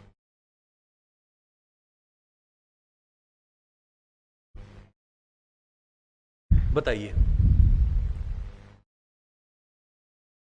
हाँ जी, बिल्कुल बिल्कुल बिल्कुल, वैष्णवी करेक्ट। देखो सेपरेट एंटिटी का मतलब होता है sir, in the eyes of law there is a separate identity of form of organisation with its members. हम मेंबर को और फॉर्म ऑफ ऑर्गेनाइजेशन को अलग अलग ट्रीट करेंगे, उसको बोलते हैं सेपरेट एंटिटी। मैंने कल एक एग्जांपल दिया था कंपनी का, अगर आपको याद हो। एक कंपनी अगर सारे डायरेक्टर मान लो घूमने फिरने गए न्यू ईयर के लिए, मान लो लौट के ही नहीं आए, मतलब ऐसे बादलों में फना हो गए, एक्सीडेंट हो गया, जितने मेंबर थे, जितने वही डायरेक्टर थे वही मेंबर थे, मान लो 8 थे, 8 के 8 फ्री हो गए। अब कंपनी कौन चलाएगा? या चलाएगा कौन? कंपनी चलेगी कि नहीं चलेगी? बंद हो जाएगी। क्यों चलेगी भाई? चलाने वाले तो रहे ही नहीं। तो क्योंकि लॉ क्या बोलता है कि सर अगर मरा है तो कौन मरा? मेंबर मरे, कंपनी थोड़ी मरी। Company is a separate legal entity ना राजा, तो कंपनी अलग है और मेंबर, इसी कॉन्सेप्ट को क्या बोलते हैं? तो सर उन्होंने बस यही लिखा कि HUF ट्रीट की जाएगी सर इनकम टैक्स एक्ट के अंदर क्या? Separate entity for the purpose of. अच्छा असेसमेंट पता है क्या? अभी बढ़ के आए कि जब भी हम HUF की इनकम कैलकुलेट करेंगे तो हम HUF की अलग कैलकुलेट करेंगे और उनकी मेंबर की, तो हम असेसमेंट के लिए दोनों को बिल्कुल सेपरेटली ट्रीट। Very good.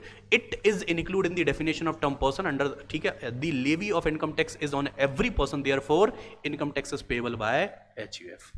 उन्होंने बोला HUF को हमने किसकी डेफिनेशन में इंक्लूड कर दिया? पर्सन की डेफिनेशन में। और क्योंकि हम टैक्स किससे कलेक्ट करेंगे? सारे पर्सन से। तो जो जो पर्सन की डेफिनेशन में इंक्लूड है उन सबसे टैक्स लिया। और हे HUF, तुम भी क्योंकि पर्सन की डेफिनेशन में आते हो तो तुमसे भी टैक्स लिया जाएगा। Simple logic. ये था सर आपकी डेफिनेशन में। पहला कौन सा? इंडिविजुअल। दूसरा कौन है? HUF। तीसरा कौन है सर? हमारा आपका सबका फेवरेट, चलो कंपनी। तो बहुत पढ़ा आपने, कंपनीज एक्ट पढ़े होंगे ना भाई, आप तो लॉ के महारथी हो। हाँ, CS वाले तो वैसे भी है। तो चलो सर, कंपनी का मतलब क्या होता है? For the all purpose of this act. लो साहब, क्या बोल रहे हैं कि सर इस एक्ट के पर्पस के लिए कंपनी जो हम बोल रहे हैं वही माना जाए। क्या बोल रहे हैं sir? The company has much wider connotation, मतलब मीनिंग है, देन दैट ऑफ। देखा कर क्या बोल रहे हैं? हमारे बोल रहे इनकम टैक्स के हिसाब से कंपनी के दायरे बहुत। कंपनीज एक्ट में जो कंपनी लिखा है वो मत मानना, जो हम बोल रहे हैं। क्या बात समझ रहे हैं? तो कंपनीज एक्ट ने अगर कुछ बोल रखा हो तो उसको यहां पर अप्लाई करने की जरूरत। हम जो बोल रहे हैं, मतलब ये जो बोल रहा है उसको ही सुनना। क्या बोल रहे हैं भाई साहब? ये कंपनी मीन्स, चलो कंपनी मीन्स क्या है? कंपनी का मीनिंग सर, चलो क्या है कंपनी का मीनिंग? कंपनी का मीनिंग क्या है सर? एनी इंडियन कहां से आ गया? अच्छा ओके, इंडियन भी फिर आगे कुछ और आएगा इसलिए मैं बोल रहा हूं। चलो खैर अभी पढ़ लेते हैं, इतना टेंशन ना लीजिए। Any Indian company as defined in section 226। अच्छा ठीक है सर। तो पहले तो कंपनी की डेफिनेशन में सबसे पहले कौन आ गया? Indian company. ओके, मतलब इसके अलावा भी कोई कंपनी होंगी। दूसरा क्या लिखा है? Any body corporate incorporated by under the law of country outside India, मतलब फॉरेन कंपनी। अगर कोई कंपनी इंडियन कंपनी है मतलब वो इनकॉर्पोरेट कहां हुई होगी? According to Indian companies act.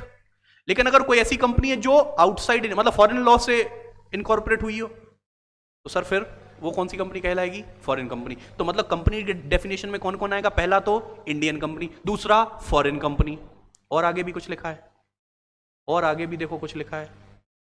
Any institution, association or body which is assessable or was assessed as a company for assessment year under the income tax act 90। ओ क्या लिखा साहब? ये कुछ तो लिखा है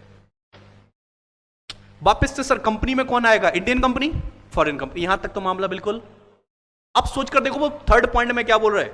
वो थर्ड पॉइंट में बोल रहे हैं सर ऐसा कोई भी इंस्टीट्यूशन, ऐसा कोई भी एसोसिएशन या ऐसी कोई भी बॉडी जिसकी इनकम कभी पहले इतिहास में असेस हुई हो under Indian income tax act 1920। अभी कौन सा चल रहा है? 1961। पहले कौन सा चलता होगा? 1920।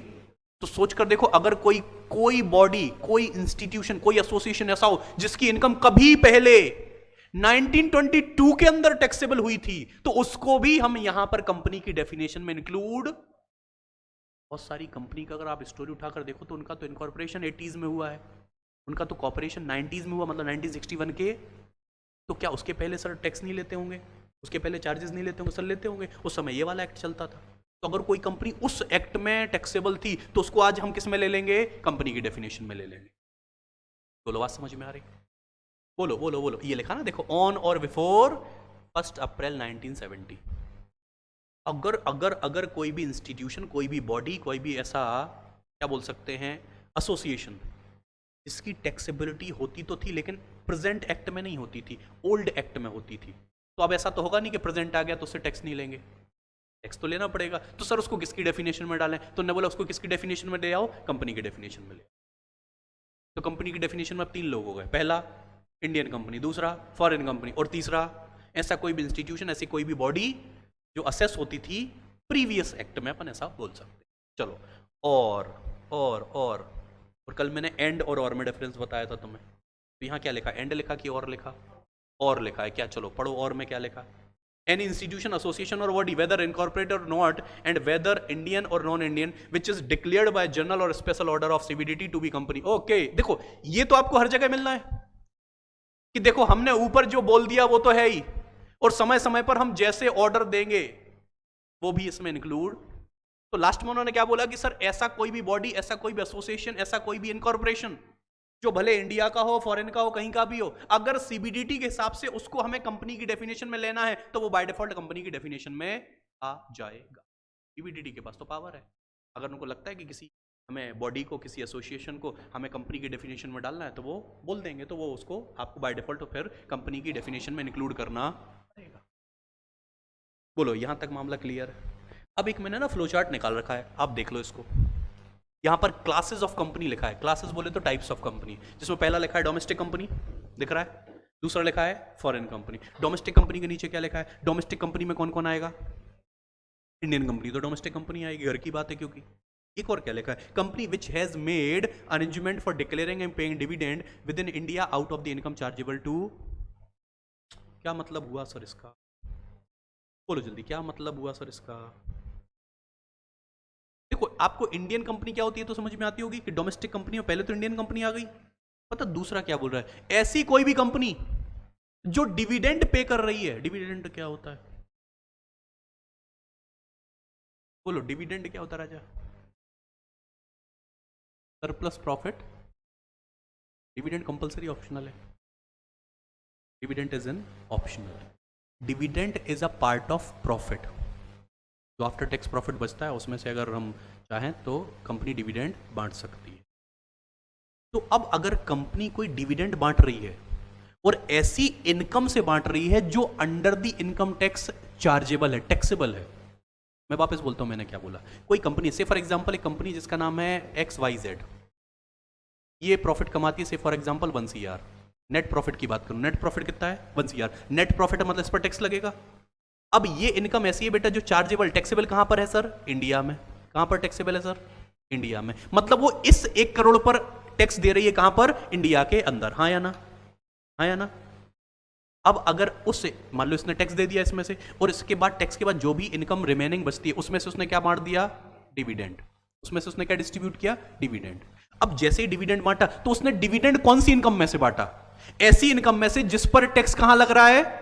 इंडिया के अंदर। तो फिर ऐसी कंपनी जो ऐसी इनकम से डिविडेंड बांटे जो टैक्सेबल इन इंडिया हो under the income tax act, तो उस कंपनी को भी डोमेस्टिक कंपनी की डेफिनेशन में डाला जाएगा। और इसके अलावा जो कुछ भी है वो सब कौन है? इसके अलावा सब गोरे लोग हैं। गोरे बोले तो फॉरेन, गोरे बोले तो फॉरेन कंपनी। तो इसके अलावा अब जो कुछ बचा है वो कौन है सर? सबके सब कौन है सर? सबके सब कौन है? जल्दी बोलो। सबके सब फॉरेन कंपनीज हैं। देखो नीचे क्या लिखा है? अ कंपनी, यही तो बोलना था, a company which is not a domestic company. Private company क्या होती है? जो पब्लिक नहीं होती। पब्लिक क्या होती है? जो प्राइवेट नहीं होती। तो फॉरेन कंपनी कौन होती है सर? जो डोमेस्टिक नहीं होती। देखो, दो में से एक को ही तो समझाना है ना, तो उन्होंने डोमेस्टिक को समझा दिया। अब इन दोनों कैटेगरी में जो कंपनी नहीं आ रही है वो सारी फॉरेन कंपनी। सिंपल। बोलो चलेगा? चलो सर, इस कहानी को आगे बढ़ाते हैं। कहानी को आगे अगर बढ़ाएं तो हम पढ़ रहे हैं सर डेफिनेशंस, और डेफिनेशन में हमने अभी तक कौन कौन सी पढ़ी? जल्दी बताओ, कौन कौन सी पढ़ी? हमने पढ़ी सर सबसे पहले इंडिविजुअल, फिर HUF, फिर कंपनी। चलो चौथा कौन सा लिखा है सर? फर्म बोले तो, फर्म बोले तो पार्टनरशिप फर्म। हाँ जी, हाँ जी, हाँ जी, पार्टनरशिप फर्म। तो दी firm, partner, partnership have the same meaning. Okay. तो सर अगर आप इंडियन पार्टनरशिप एक्ट पढ़ा कभी किसी ने? पार्टनरशिप एक्ट पढ़ा है? थोड़ा बहुत पढ़ा हो कहीं? कहीं नहीं है पढ़ा है? नहीं नहीं, LLP तो अलग चीज होगी। पार्टनरशिप पढ़ा? नहीं पढ़ा। पार्टनरशिप एक्ट को अगर पढ़ोगे तो वहां पर 3 टर्म आपको मिलेंगे। One is firm, then partner और देन पार्टनरशिप। तो तीनों में अंतर क्या होता है सर? फर्म में, पार्टनर में और पार्टनरशिप में अंतर क्या होता है? जैसे मैं आपको बता दूं ना, हम एक इंस्टीट्यूट चलाते हैं जिसमें पार्टनरशिप फर्म में वो चलता है, और उसमें हम 11th 12th है, CA फाउंडेशन है, ये सारी चीज़ें पढ़ाते हैं। उसका नाम है study island classes, again situated in Indore. अब उसमें ना पार्टनरशिप है। तो पार्टनरशिप, देखो मैंने बोला उसमें ना पार्टनरशिप है। तो पार्टनरशिप का मतलब होता है relation between 2 or more persons who have agreed to share the business profit of the business carried on by all or any one of them acting for all। क्या बोला भाई? चलो वापस। पार्टनरशिप सर क्या है? रिलेशन है between two और more person, मतलब पार्टनरशिप बनाने के लिए कम से कम कितने लोग चाहिए? तो हम 2 लोग हैं, एक मैं हूं और एक जो फर्स्ट ग्रुप में आपके अकाउंटेंसी पढ़ाते हैं सर वो भी है। सो partnership is a relation between 2 और more person who have agreed, जो अग्री हुए हों, टू शेयर दी प्रॉफिट। किस चीज के अग्रीमेंट हुआ? प्रॉफिट को शेयर करें, किससे? बिजनेस से। और वो बिजनेस या तो सारे लोग मतलब सारे पार्टनर मिलकर चलाएंगे या सारे पार्टनर के बिहाफ पर कोई एक चलाएगा। तो ये जो रिलेशन होता है बिटवीन दी पर्सन जिनने एग्रीमेंट किया है कि हम जो भी बिजनेस करेंगे उससे जो प्रॉफिट होगा हम उसको बांटेंगे, ऐसे रिलेशन को क्या बोलते हैं? पार्टनरशिप। अब आप पूछोगे सर आपकी जो पार्टनरशिप फर्म है, जो आपका इंस्टीट्यूट है, क्या नाम है? तो मैं नाम बोलूंगा सर स्टडी आइलैंड क्लासेस। क्या नाम है सर? Study island class. इसको बोला जाता है फर्म नेम। क्या बोला जाएगा? Firm name. अब हमको इंडिविजुअली क्या बोला जाएगा? मैं उस फर्म में क्या हूं? पार्टनर। वो उस फर्म में क्या है? लेकिन कलेक्टिवली हमको क्या बोला जाएगा? Firm. Upon it is a partnership firm. तो 3 चीजें होती हैं, फर्म, पार्टनर और पार्टनरशिप। पार्टनरशिप रिलेशन है, पार्टनर्स को मतलब इंडिविजुअली और कलेक्टिवली बोले तो फर्म। बोलो बात समझ में? और जिस नाम से बिजनेस चलता है उसको बोलते हैं फर्म नेम। क्या बोला उन्होंने? देखो, the term firm, partner and partnership have the same meaning. जो बोल रहे हैं इंडियन पार्टनरशिप एक्ट में उनका मीनिंग था ना, वही यहां पर भी मीनिंग, मतलब मीनिंग में कोई डिफरेंस। तो मतलब जो मैंने आपको मीनिंग बताया वो बताया था according to the Indian partnership act. जो अभी तक मैंने आपको मीनिंग समझाया वही सेम मीनिंग किसमें है सर? इनकम टैक्स एक्ट में है। उन्होंने उस मीनिंग में कोई भी छेड़छाड़ नहीं करी है। The definition also include the term, वो होना ही था, वो तो होना ही था। इनकम टैक्स एक्ट क्या बोल रहा है? Firm include LLP. तो फर्म के अंदर एलएलपी भी आ जाएगा। एलएलपी बोले तो लिमिटेड लायबिलिटी पार्टनरशिप एक्ट कौन सा है?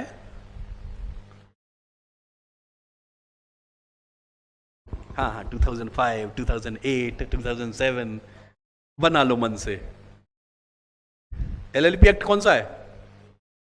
Sorry, 2008, correct, 2008। ऐसे पता रखा करो यार। हाँ चलो, सो फर्म की डेफिनेशन में ऑल्सो इंक्लूजन किसका हुआ? सर एलएलपी का। And a partner of limited liability partnership as they have been defined in the limited liability partnership act. लिखा तो है नीचे। चलो, एलएलपी एक्ट 2008। तो सर फर्म का मतलब उन्होंने समझा दिया और फर्म में बोला कि साथ साथ में कौन इंक्लूड हो जाएगा इसमें? एलएलपी भी इंक्लूड हो जाएगी। बोलो चलेगा यहां तक? चलो वापस से, कितने पर्सन पढ़ लिए? Individual, HUF, company, firm. आगे बढ़े, आगे बढ़े सर, बढ़ना ही पड़ेगा जी, बोलिए। हाउएवर मतलब लिखा ना, हाउएवर, कोई बात नहीं। बहुत बढ़िया। नहीं, पहले अच्छे काम करो, पहले पढ़ लो हाउएवर में क्या लिखा है, फिर आपको समझ में आएगा। However, for income tax purpose a minor admitted to the benefit of an existing partnership would also be treated as। अच्छा, मैं आपसे क्वेश्चन पूछता हूं इस बात को समझाने के लिए, क्या किसी पार्टनरशिप के अंदर माइनर पार्टनर बन सकता है? बन सकता है? Very good. ये कहां लिखा है? हाँ, ये कुछ और सुनो। चलिए सर, पार्टनरशिप एक्ट 1932 में लिखा है कि yes, minor can become a, section है सेक्शन 30। तो उन्होंने बोला कि जनरली माइनर कभी भी सुनिएगा, मैं पहले पूरा सुना देता हूं कि जनरली माइनर कभी भी पार्टनरशिप में पार्टनर नहीं बन सकता जनरली। फिर उसका एक हाउएवर आता है, जैसे ये आ रहा है। सर माइनर कभी भी पार्टनर नहीं बन सकता, रीजन पता है उसका? बहुत सिंपल है, क्योंकि पार्टनरशिप एक अग्रीमेंट होता है और minor is not capable to enter into a, उसकी कैपेबिलिटी नहीं होती क्योंकि इनकॉम्पिटेंट है, क्योंकि माइनर है। However minor can be admitted into partnership only for the benefit, मतलब जितने अच्छे दिन आएंगे उसमें माइनर पार्टिसिपेट करेगा, बुरे दिन के लिए। करेक्ट है, ये कहां बोला गया? पार्टनरशिप एक्ट के। तो अगर सोचकर देखो, कोई फर्म है जिसमें कोई माइनर है और वो ओनली फॉर दी बेनिफिट होगा, तो अब जब हम पार्टनरशिप फर्म की टैक्सेबिलिटी निकालेंगे, असेसमेंट करेंगे, तो उस माइनर का क्या करेंगे? तो कुछ तो करना पड़ेगा। क्या करोगे? वो उन्होंने यहां पे लिखा है कि माइनर का आप क्या करोगे। तो however for income tax purpose minor admitted to the benefit of an existing partnership would also be treated as, हम कोई भी भेदभाव नहीं करेंगे, हम माइनर को भी पार्टनर मानकर असेसमेंट कर देंगे। बोलो हाँ या ना, बोलो सर हाँ या ना, पक्का। चलो तो फर्म में क्या क्या इंक्लूड हो जाएगा सर? एक तो पार्टनरशिप 1932, दूसरा एलएलपी। दिख रहा है दोनों? चलेगा? चलो वापस, अभी तक क्या क्या पढ़ा? इंडिविजुअल, एचयूएफ, कंपनी, फिर फर्म, फिर बस अभी तो यही पढ़ा। आगे क्या लिखा सर? Association of person. हाँ ये बड़ी इंटरेस्टिंग चीजें हैं जो आपने कभी नहीं पढ़ी होंगी अभी तक की, तो चलो सुना सुना था, अब सब सुना सुना है। हाँ तो एओपी क्या होता है? Association of person. पढ़ो एक बार क्या लिखा भाई सब एसोसिएशन ऑफ पर्सन में। हाँ एक बार रीड करिए भाई। ये जो बच्चे ऑनलाइन देख रहे हैं बेटा, इनको स्क्रीन वो आधी दिख रही है कि पूरी दिख रही है? मुझे समझ में नहीं आ रहा क्योंकि ये बात, क्योंकि मुझे तो हाफ ही दिख रही है ना, मुझे तो आधी दिख रही है।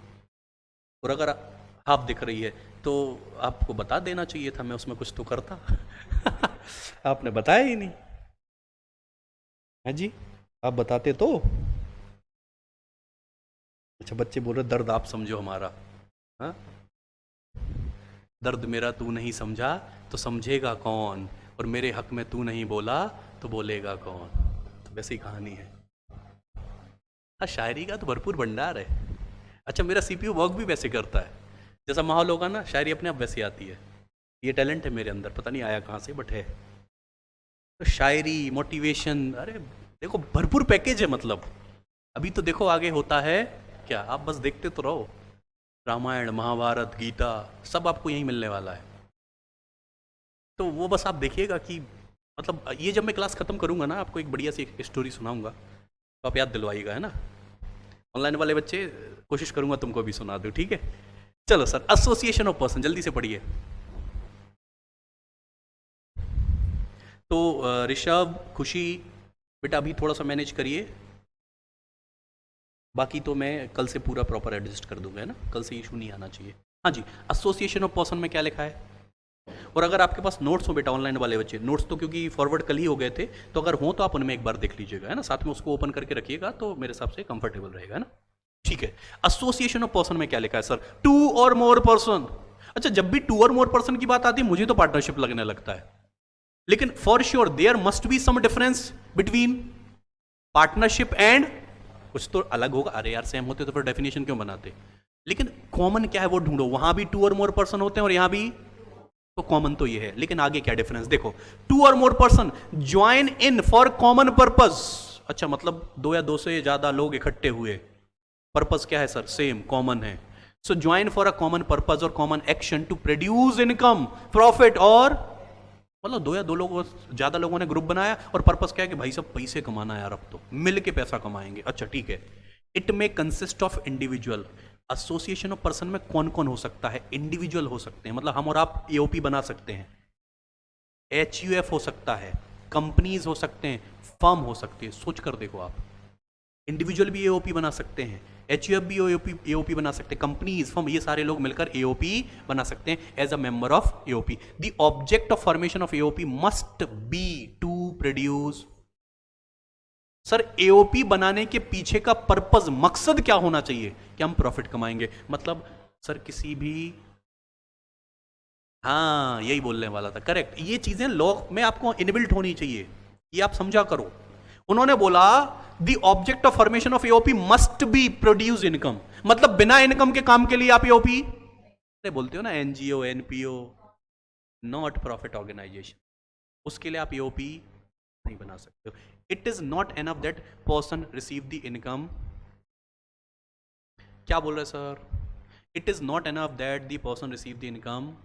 ये जरूरी नहीं है, इतने से काफी नहीं चलेगा कि केवल इनकम आपको ज्वाइंटली मिल रही तो आप एओपी हो। समझाता हूं कैसे। मान लो एक घर है, घर पिताजी का है, पिताजी के दो लड़के हैं, पिताजी रहे नहीं, तो अब घर किसका है?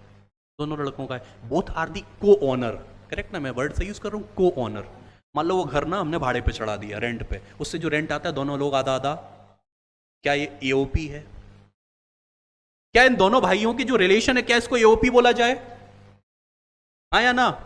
अरे सर इनकम ज्वाइंटली मिल तो रही, तो वो यही बोल रहे हैं कि केवल इनकम का ज्वाइंटली मिलने से एओपी नहीं कहलाएगा। क्या बात समझ में आ गई? अच्छा मैं एक और क्वेश्चन पूछूं तुमसे, आदत ही मेरी, क्या करें, मजबूर हूं। मैंने बोला दो भाई हैं, उन्होंने घर ना भाड़े पे चढ़ा दिया, उससे हर महीने रेंट आता है, दोनों आधा आधा बांट लेते हैं। क्या ये पार्टनरशिप है?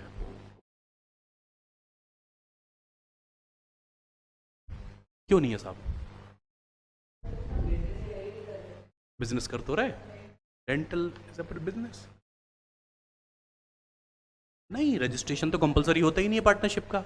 अगर आप बोल रहे हैं कि रजिस्ट्रेशन करवा लें तो पार्टनरशिप होगा, नहीं, registration of partnership form is optional, compulsory है ही नहीं, तो registration is not a issue. हाँ भाई, ऑनलाइन वाले बच्चे बताएं, किसी को है इसका जवाब पता?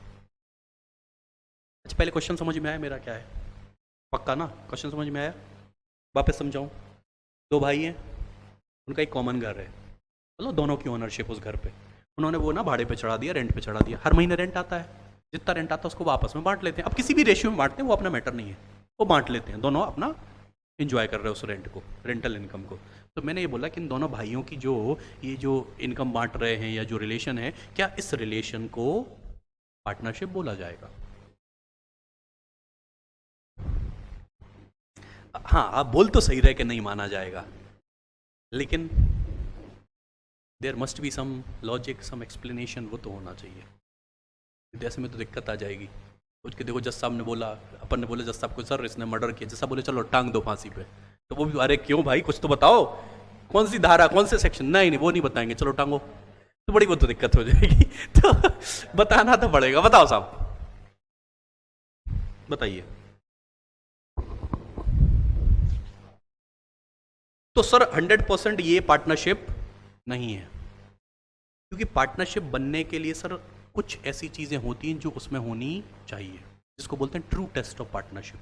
शायद कभी आपने अगर इंडियन कॉन्ट्रैक्ट एक्ट या पार्टनरशिप एक्ट पढ़े हो, तो पार्टनरशिप एक्ट के अंदर एक कॉन्सेप्ट आएगा कि ट्रू टेस्ट ऑफ पार्टनरशिप होता है कि सर सबसे पहले तो उनके बीच में अग्रीमेंट होना चाहिए। तो इनके बीच में अग्रीमेंट तो है, तभी तो वो शेयर कर रहे हैं, है ना? तो अग्रीमेंट तो है। अब एक कॉन्सेप्ट होता है ना, मैंने जब आपको पार्टनरशिप की डेफिनेशन बोली थी, तो मैंने लास्ट में बोला था कि business should be carried on by all और any one of them acting for all.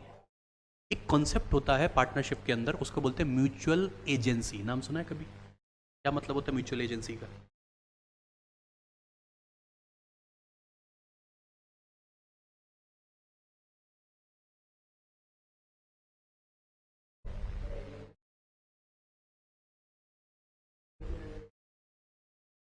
Mutual agency का मतलब होता है कि एक पार्टनर एक ही समय पर दूसरे पार्टनर के लिए प्रिंसिपल भी है और एजेंट भी है। मैं बताता हूँ कैसे। हम पार्टनरशिप फर्म चला रहे हैं, मैंने अभी बताया, मैं और हम दो लोग पार्टनर हैं। मान लो अभी मैं तो यहाँ हूँ, तो सर मान लो कोचिंग में बैठे, मान लो एक बच्चा आया, उसने एडमिशन लिया, और सर ने ऐसे भाव विभोर हो गए, सर ने बोला मैं तुझे फ्री पढ़ाऊँगा। कल को बच्चा शाम को क्लास में आया, मैंने कहा हाँ भैया तुम कैसे? मैंने कहा सर मैं आया, तो मैंने कहा तुम कैसे? उसने कहा ऐसे, मैंने कहा पैसे, उसने कहा कैसे? तो फिर उसने बताया कि जो आपके पार्टनर हैं उन्होंने तो फ्री बोला। मैं बोला नहीं, मैं नहीं मानूंगा, मेरे को तो पैसा चाहिए। क्या लगता है मैं उसको ऐसा बोल सकता हूँ क्या? क्यों नहीं बोल सकता हूँ? क्योंकि सर जब वो ये कमिटमेंट कर रहे थे, at that time I am acting as a principal for him. और अगर एजेंट कोई भी काम करे अपनी अथॉरिटी के अंदर रहकर, तो वो प्रिंसिपल के ऊपर बाइंड, और अगर सेम काम मैं यहां कर दूं तो वो बात उनको भी माननी। तो मतलब एक ही पॉइंट ऑफ टाइम पर मैं प्रिंसिपल भी, और इसी को कॉन्सेप्ट को बोलते हैं म्यूचुअल। तो अब भाइयों के केस में क्या म्यूचुअल एजेंसी लगेगी? कि भाई कहीं जाकर कुछ बोला है तो बड़े भाई पर भी वो एप्लीकेबल होगा, हाँ या ना, ऐसा होगा क्या? तो म्यूचुअल एजेंसी है ही, तो वो पार्टनरशिप भी, उसको केवल को ओनरशिप बोलते हैं, वो पार्टनरशिप नहीं। बोलो हाँ या ना। चलो सर, तो ये लिखा है एसोसिएशन ऑफ पर्सन में, उसके नीचे लिखा है सर बॉडी ऑफ इंडिविजुअल, उसके नीचे लिखा है सर बॉडी ऑफ इंडिविजुअल। अच्छा, अब इनमें भी कुछ तो डिफरेंस है, बॉडी ऑफ इंडिविजुअल। अच्छा, नाम से ही कुछ तो समझ में आ रहा है।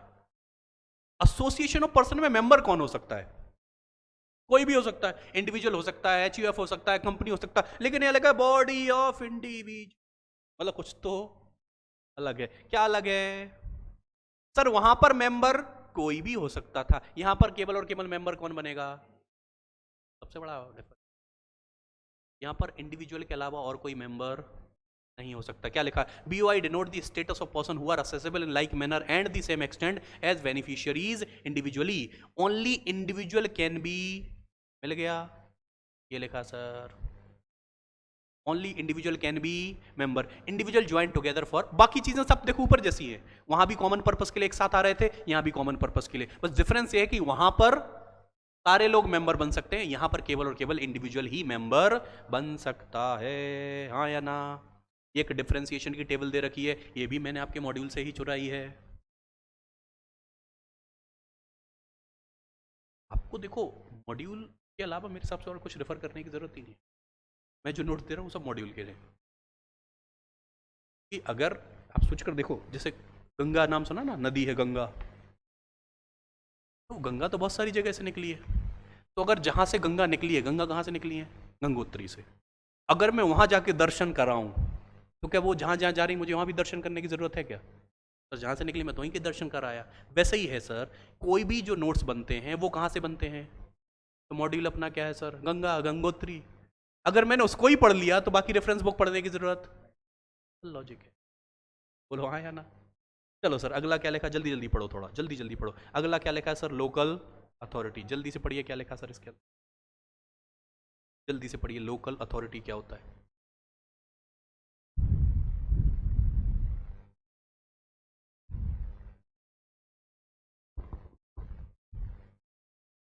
Local authority means municipal committee, district board, जो आपके होते हैं नगर निगम वगैरह जो चीज़, ये सारी किसके अंदर आती हैं? ये सारी लोकल अथॉरिटीज़ के अंदर आती हैं।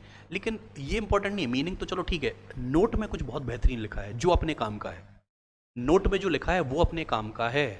A local authority is taxable in respect of that part of its income which arises from any business carried on by it in so far as that income does not arise from the supply of commodity or service within its own jurisdiction area.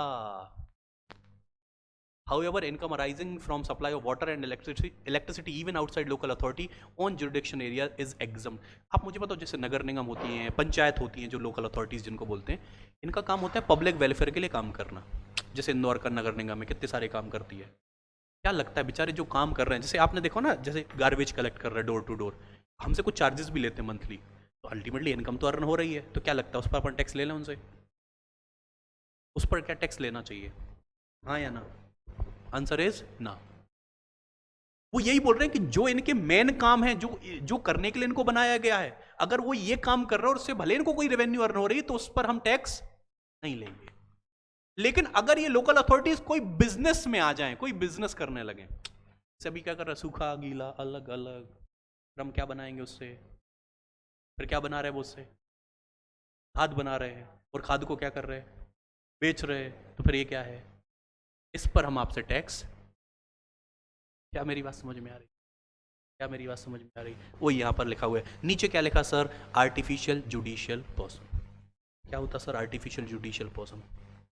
Sir जो natural person नहीं होते, natural person के time पे ही मैंने बताया था, natural person मतलब हम और आप, ह्यूमन बीइंग। जो नेचुरल पर्सन नहीं होते हैं लेकिन जिनके पास राइट है कि वो अपने नाम से प्रॉपर्टी खरीद सकते हैं, बेच सकते हैं, कॉन्ट्रैक्ट एंटर कर सकते हैं, तो उन सबको कहाँ डाला जाएगा? देखो लिखा है ना सर, जो नेचुरल पर्सन नहीं होते बट जिनकी इन the eyes of law separate legal entity होती है, अगर लॉ उनको सेपरेटली ट्रीट कर रहा है, भले वो नेचुरल पर्सन नहीं है, तो हम उनको क्या बोलेंगे? Artificial judicial person. और इन सबको क्या, किसकी डेफिनेशन में रखा जाएगा? पर्सन की डेफिनेशन में। चलो कौन कौन हो गया सर पर्सन की डेफिनेशन में? सबसे पहला इंडिविजुअल, फिर HUF, फिर कंपनी, फिर फर्म, फिर AOP, BOI, और लोकल अथॉरिटी, और artificial judicial person. And firm include LLP। ये तो पढ़ा, फर्म इंक्लूड। बोलो राजा, यहां तक मामला क्लियर है क्या? ये थी ऑल अबाउट डेफिनेशन, जो इंपॉर्टेंट डेफिनेशन है जो हमें आपको पता होना चाहिए इनकम टैक्स के अंदर। ये यहां पर आज ये डेफिनेशन हो जाती हैं समाप्त। मतलब मॉड्यूल का, आपके मॉड्यूल का this is going to be chapter number 2। हाँ, ये चैप्टर नंबर 2 होगा आपके मॉड्यूल का। मैंने तो दोनों को मिक्स करके, क्योंकि बेसिक था तो दोनों को मिक्स करके मैंने एक में ही डाल दिया है। बट अगर आप ढूंढने जाओगे और मॉड्यूल पढ़ने की अगर इच्छा हो तो आप, ये आपका चैप्टर नंबर 2 होगा। बोलो साहब, यहां तक किसी को कोई भी डाउट, कोई भी टेंशन, कोई भी समस्या तो बताइए। बताएं साहब, यहां तक किसी को कोई डाउट आ रहा है तो बताएं, और बिना टेंशन के बताएं। बोला सर टेंशन तो हम लेते ही नहीं है वैसे भी, है ना। हाँ एग्जैक्टली, टेंशन लेने का नहीं, लेने का। सही बात है, सही बात है। बोलो साहब, यहाँ तक किसी को कोई दिक्कत? कोई टेक्स्ट ठीक ठाक लग रहा है? धीरे धीरे और लगेगा, टेंशन ना लो। हाँ हाँ करेक्ट, बड़ा वाला मेंढक। नहीं धीरे धीरे हो ही जाएगा सर, जब शुरू किया तो ख़त्म भी करेंगे, और आगाज़ अच्छा हो तो अंत भी अच्छा ही होगा, तो टेंशन तो है ही नहीं। बस मैं बोल रहा हूँ ना, बस वही एक रेगुलर आएँ, रेगुलर पढ़ें, तो वो एक अलग माहौल बनता है। कनेक्टिविटी उतनी ज़्यादा रहेगी अगर आप रेगुलर आएंगे। अब आज आए कल नहीं आए तो गया काम, क्योंकि कल तो कहानी मेन चालू होगी, प्रीवियस ईयर, असेसमेंट ईयर, तो कल से तो अब धीरे धीरे, क्योंकि ना अब इन डेप्थ जा रहे हैं, तो बस वैसा है। ठीक है, यहाँ तक चलेगा पक्का? तो चलें आज यहीं पर रुकें कि बोलो आगे बढ़ें? हाँ कहानी तो मैं सुना दूंगा, तो वो क्लास बंद करने के बाद ही सुनाऊंगा ना। हाँ अच्छा, ऑनलाइन वाले भी सुन लें। नहीं मैंने एक्चुअली ना कहीं सुना था, बहुत अच्छा लगा मुझे सुन के, तो मैं हर क्लास में सुना देता हूँ। कुमार विश्वास साहब को आप जानते होंगे, तो उनका मैं एक स्पीच सुन रहा था, उसमें मैंने सुना था, और मुझे ऐसा लगता है कि हर स्टूडेंट को इस बात पर ज़रूर फोकस करना चाहिए। तो वो सुना रहे थे और मुझे बड़ा अच्छा लगा कि, और मैं पहले आपसे पूछता हूँ कि व्हाट इज़ द डिफरेंस, और प्लीज़ इन चीज़ों को किसी धर्म जाति से ना जोड़ा जाए, इनको बस इससे जोड़ा जाए कि एज अ स्टूडेंट मुझे इससे क्या सीखना चाहिए। तो what is the difference between Ram and Shri Ram?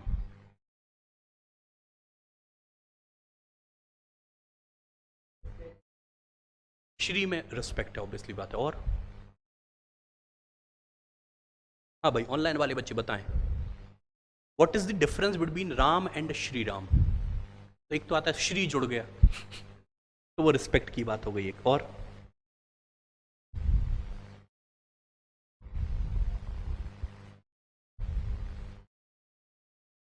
So there is a difference of 14 years between Ram and Shri Ram.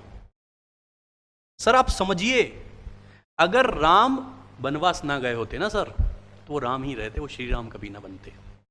ऐसा कहते हैं, अगर आपने रामायण देखी हो सबसे पुरानी वाली, तो जब वो वनवास करके लौट कर आए ना, पता है वो सबसे पहले किससे मिले?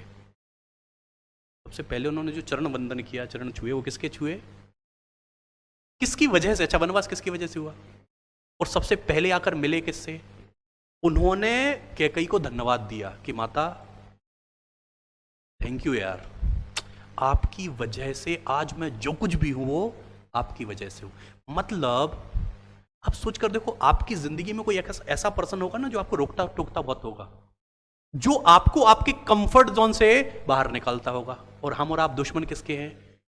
अच्छा मुझे बताओ, आपने कितने बच्चे ऐसे हैं जिनका नाम सुना, उसका इस लड़की का नाम कैकई है, सुना तुमने किसी का? क्यों नहीं रखता कोई नाम, बताओ मुझे? क्योंकि सबको लगता है कि इसने गलत किया था, हाँ या ना साहब? सबसे पहले जब राम लौटे तो उन्होंने सबसे पहले खुद की माँ का चरण स्पर्श नहीं किया, उन्होंने कैकई से मिले और उनका धन्यवाद किया कि आप वो जिसने, आपकी वजह से मैं आज राम से। आप सोच कर देखो, अगर राजा राम वनवास ना गए होते ना, तो वो राजा तो रहते लेकिन केवल अयोध्या के रहते, और ड्यू टू दैट वनवास वो पूरे जगत के राजा बन गए। तो उस पर्सन की हमेशा रिस्पेक्ट करिए सर, जो आपको आपके कंफर्ट जोन से बाहर ले जाए, हमेशा रिस्पेक्ट करिए। अगर कोई आपको बोल रहा है कि नहीं नहीं यार 2 घंटे थोड़ा और पढ़ना पड़ेगा, 1 घंटे, हमेशा रिस्पेक्ट करो, यही है वो आदमी, इसको पकड़ के चल रहा है जो मुझे मेरे लक्ष्य तक पहुंचाएगा। ये कहानी है सर रामायण की जो आपको सिखाती है, और ऐसी अनगिनत हजारों कहानियां हैं जो मैं आपको टाइम टू टाइम सुनाऊंगा। बस आपको ये करना है कि इनसे सीखिए जरूर। मतलब रामायण महाभारत तो कहानी ऐसी है कि एक्चुअली लॉकडाउन जो हुआ ना, अच्छा भी हुआ और बुरा भी हुआ, बट इसमें अच्छा जो मेरे लिए हुआ वो ये हुआ कि मैंने ना रामायण हो महाभारत इनको ना डीपली देखा, फिर वो सबसे पुरानी वाली वो फीलिंग्स वाली जो बात है वो उसमें ही थी। तो मैंने इतना देखा, और जब मैंने देखा ना, जब आप देखो एक बिल्कुल होता है ना फ्री होके देखते हो कोई चीज़, तो आपका ना नज़रिया बदल जाता है, व्यू अलग होता है देखने का। और जब मैंने देखा, मैं ऐसा सरप्राइज था, शौक था कि यार इतनी बड़ी बड़ी इसमें लर्निंग्स हैं जो हम और आप कभी समझ ही नहीं पाए यार। हम और आपने कभी उसको उस तरीके से कभी देखा ही नहीं, कभी सीखा नहीं। तो राम और श्री राम में राजा 14 साल का डिफरेंस है, है ना, वो बोलते हैं कि त्याग दी सब ख्वाहिशें कुछ अलग पाने के लिए, राम ने खोया बहुत कुछ श्री राम बनने के लिए। तो सर अगर आपको श्री बनना है ना साहब, तो खोना बहुत कुछ पड़ेगा, बलिदान तो देना। बिना सर, बिना संघर्ष के कोई भी कहानी लिखी नहीं जा सकती सर। समझदार लोग इतिहास पढ़ते हैं, पागल लोग इतिहास बनाते हैं। तो वो मैडनेस तो आप में होना चाहिए, तब जाकर इतिहास क्रिएट होता है साहब। समझदार लोगों ने केवल इतिहास पढ़ा है। If you want to create history you have some magic, some passion, some enthusiasm जो होना चाहिए। इसके बिना राजा कुछ भी नहीं होगा। नॉर्मल जिंदगी पर जैसी चल रही है ना, if you want a Mentos life, तो सर कुछ अलग करना। और मुझे ऐसा लगता है कि जब आप हम ऐसा सुनते हैं ना कुछ अलग करना पड़ेगा, तो अपन को लगता है अच्छा अब आज से मैं सीधा नहीं पढ़ूंगा, मैं उल्टा लटक के पढ़ूंगा, कुछ अलग नहीं सर। आप जो कर रहे हो ना वही करिए। ऑर्डिनरी थिंग्स को एक्स्ट्रा ऑर्डिनरी तरीके से करिए, वो अलग है सर। अगर आपको लगता है कि मेरी कैपेसिटी सर 1 घंटे की है, तो आज मैं 1 घंटे 5 मिनट बैठूंगा। ये मैं खुद से कसम वादा करता हूं कि आज मैं 5 मिनट ज्यादा बैठूंगा। आप इस तरीके से आप अपने कंफर्ट जोन से धीरे धीरे आप देखिएगा आपकी कैपेसिटी बढ़ती जाएगी। कल मैं 1 घंटे 7 मिनट, ऐसा नहीं करना कि आज मैं 2 घंटे बैठूंगा, फिर तो ये जबरदस्ती है आपके साथ। ये ऐसा मत करिए। हर बच्चे का टाइम टेबल जो आप बनाते हो ना, वो इसलिए फॉलो नहीं होता है क्योंकि तुम बनाते गलत हो।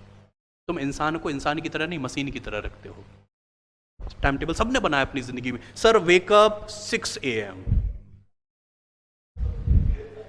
6 to 6:30 fresh, 6:30 to 8:30 tax, 8:30 to 10:30 accounts, 10:30 to 12 फलाना, फिर 12:30 से ढिमका।